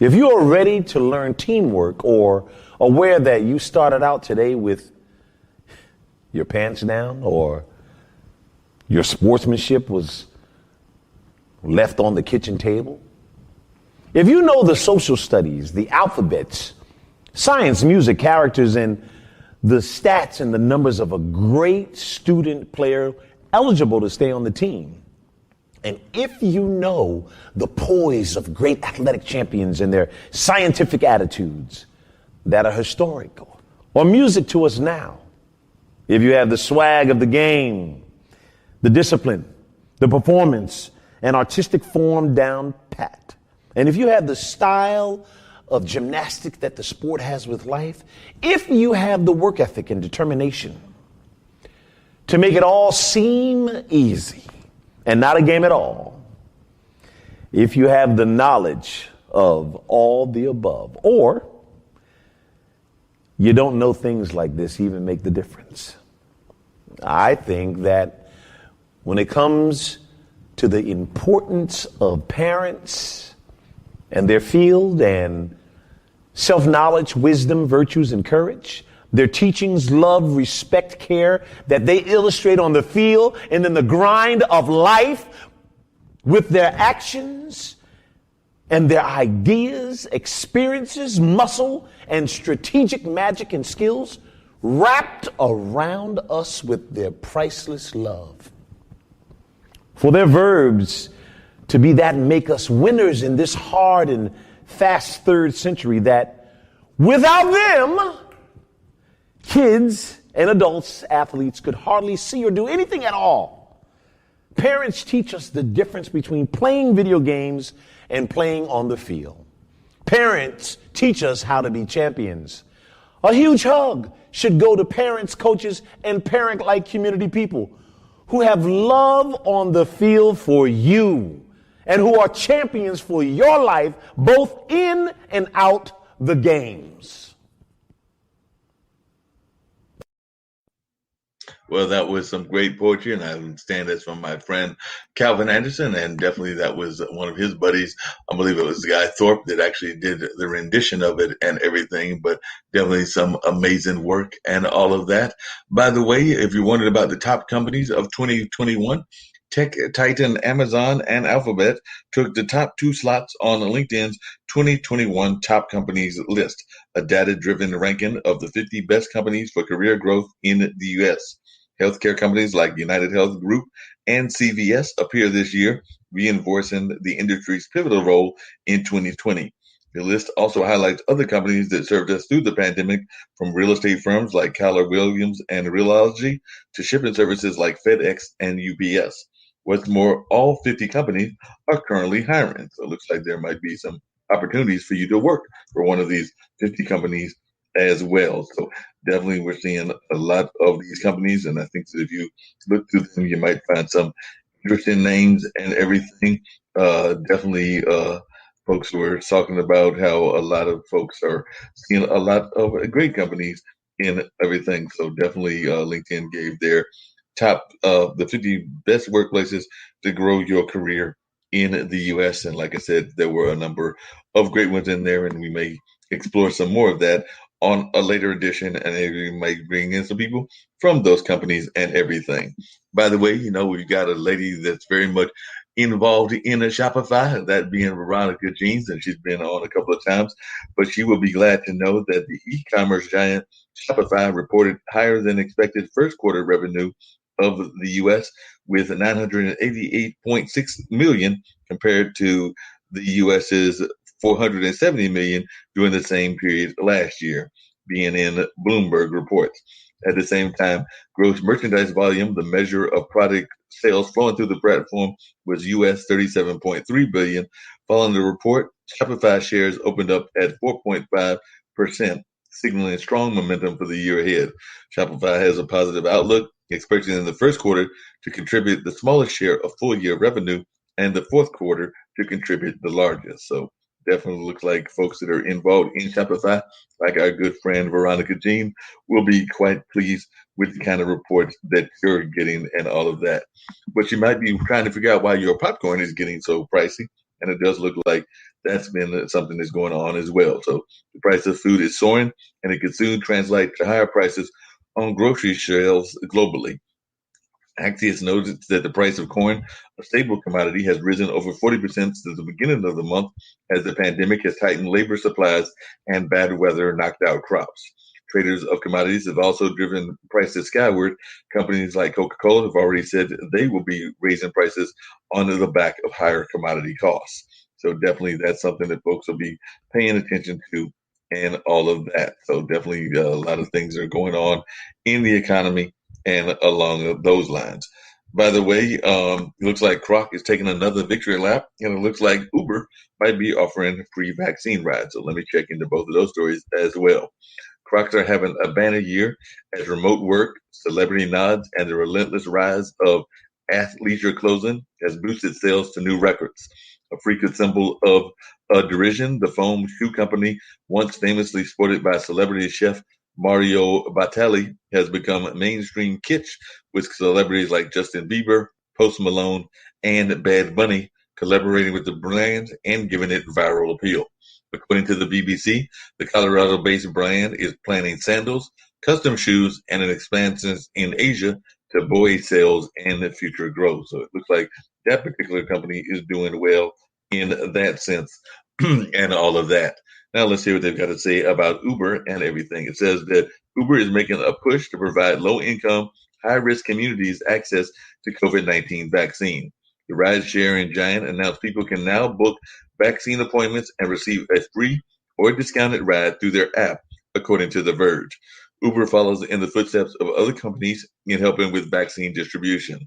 Amazon, Microsoft, which is LinkedIn's parent company, and Starbucks have all announced efforts to open the vaccination sites, while grocers Aldi and Kroger are giving their employees PTO and cash incentives for showing proof of vaccines. So it looks like folks will definitely be trying to get out there, and they'll have more opportunities to get out there to get their vaccine, as well as Uber is doing their part to try to bring that information and that service to a number of people in that regard. So definitely hearing more and more of that going on, and definitely looking to hear even more of the great conversations that are going on in that regards as well. So definitely folks may be interested in a number of these great things that are happening in society and all of that. So hopefully folks will check it out and be checking out what's going on in that regard and hearing more and more as folks are going out and checking out what's happening in that regard. So we're seeing more and more people that are doing things and having some great comments in that regard. So definitely we're going to continue following the news and seeing what's happening in the world. And of course, we'll be back tomorrow with our conversation in the video game space, and we'll see who Jacoby may have lined up, and I'll see if I have to line up some people as well. But it should be another great show at 12 o'clock on tomorrow with the Gamers Den. And we're looking forward to finding out what's going to happen in that regard and with that conversation. So hopefully folks will be continue to pay attention to a lot of the things that are happening in the world and to ways that they can get involved in a lot of different ways and all of that. So hopefully folks will continue joining us here on the online dinner party. I know we've already got some people lined up for next week's online dinner party. And of course, you know, we do have our other shows on Monday, which is the radio show with Marc Lee, as well as Mullins and Music and Memory. So definitely looking great, and definitely looking forward to having folks join us at that time and see what's going on in that regard. So definitely looking forward to having folks find us on these great conversations and to enjoy a lot of the knowledge that can be shared with them here on international broadcast media and all of that. So hope everybody is having a grand time checking out the amazing things that are happening here with the network, and that they will continue to do that as well. You know, it's spring, and of course, people have got baseball in their minds. So I think I'm going to give you just a little clip of a young man that's taking some hits on the baseball. And he did this, I think, some time back, maybe a few years back or a couple of years back. But let's check out this gentleman having fun with the baseball bat.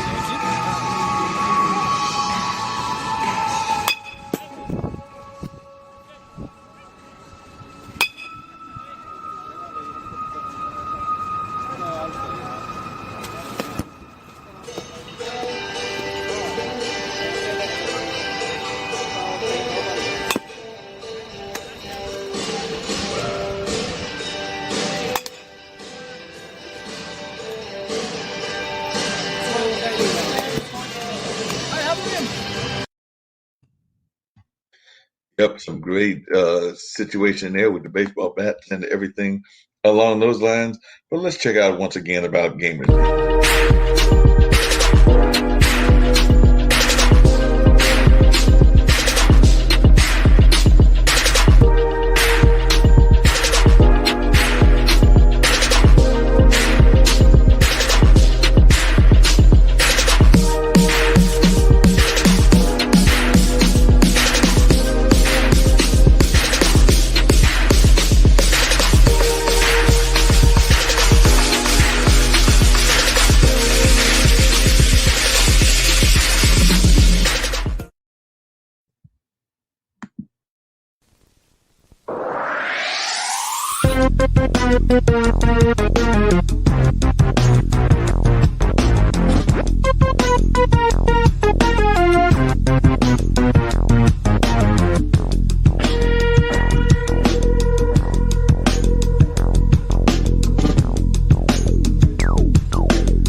And like I said, we've got all kinds of other great shows, including my buddy Sasha's show about investment and another show about chess.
And of course, we've always got the doctors talking as well, and the mind closet.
My name's Brandon. I'm a world traveler, foodie, and YouTuber. Together, you and I will find the best travel hacks, tips, and best places to explore. Join me as we find new adventures together, live only on IBM.TV.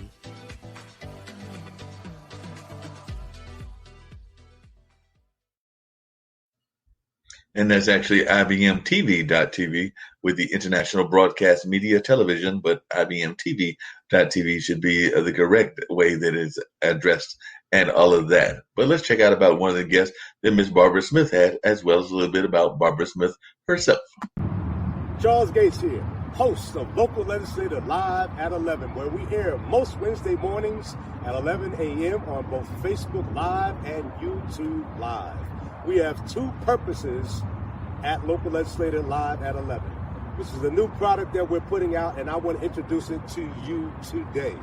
One is to help you become a more concise messenger. What does that mean?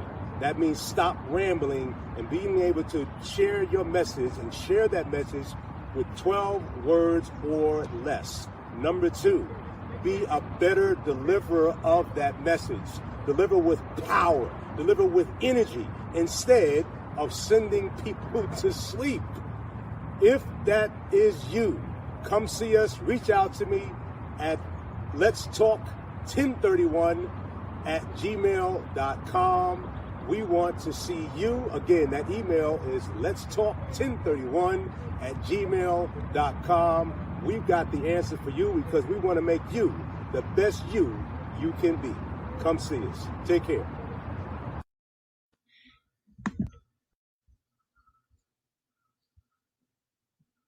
Hi, I'm Barbara H. Smith, known as the Masterful Presenter. If you could figure out a universal language, personality code that connects with potential client, how powerful would that be? I empower people to communicate better what they do, what they have, and what they bring to the table. People love to buy. I don't need you to sell it to me. I come in there with an intention, and that's what you're going to do going forward. You're going to go into networking events with intention. I am here benefiting from the wisdom of Barbara Smith. She gave so much information on how I can just excel in my business, and I'm taking it to a whole nother level. I'm learning a lot that I didn't really know about my business. The information that she's been presenting has been informative and helpful to me. If you have not been in the presence of Miss Holmes Smith, you need to make sure you do so. Her workshops are authentic. She comes with such training, and she just graces you with her presence, and she allows you to feel the experience like none other before.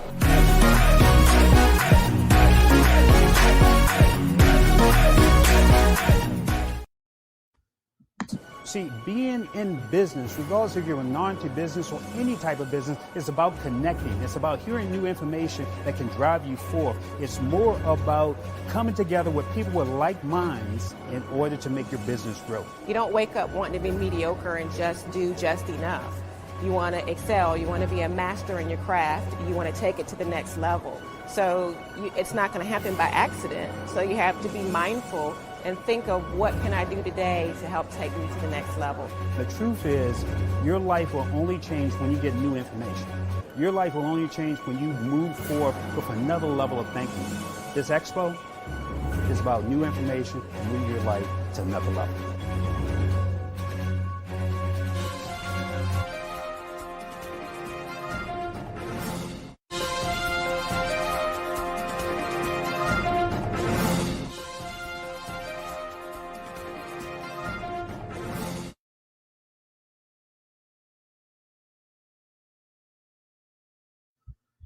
Well, that wraps another edition of the online dinner party. Want to thank my guests for being on. Definitely LA Bachelor, as well as the young lady, and also Scott, the comedian. So definitely want to thank Sadie, Scott, and a number of others for joining us here on the show and sharing their wisdom and all of the things that they were about as well. So definitely want to thank my great guests. Like I said, Sadie was one of them out of Atlanta, gave us some insight and all of that.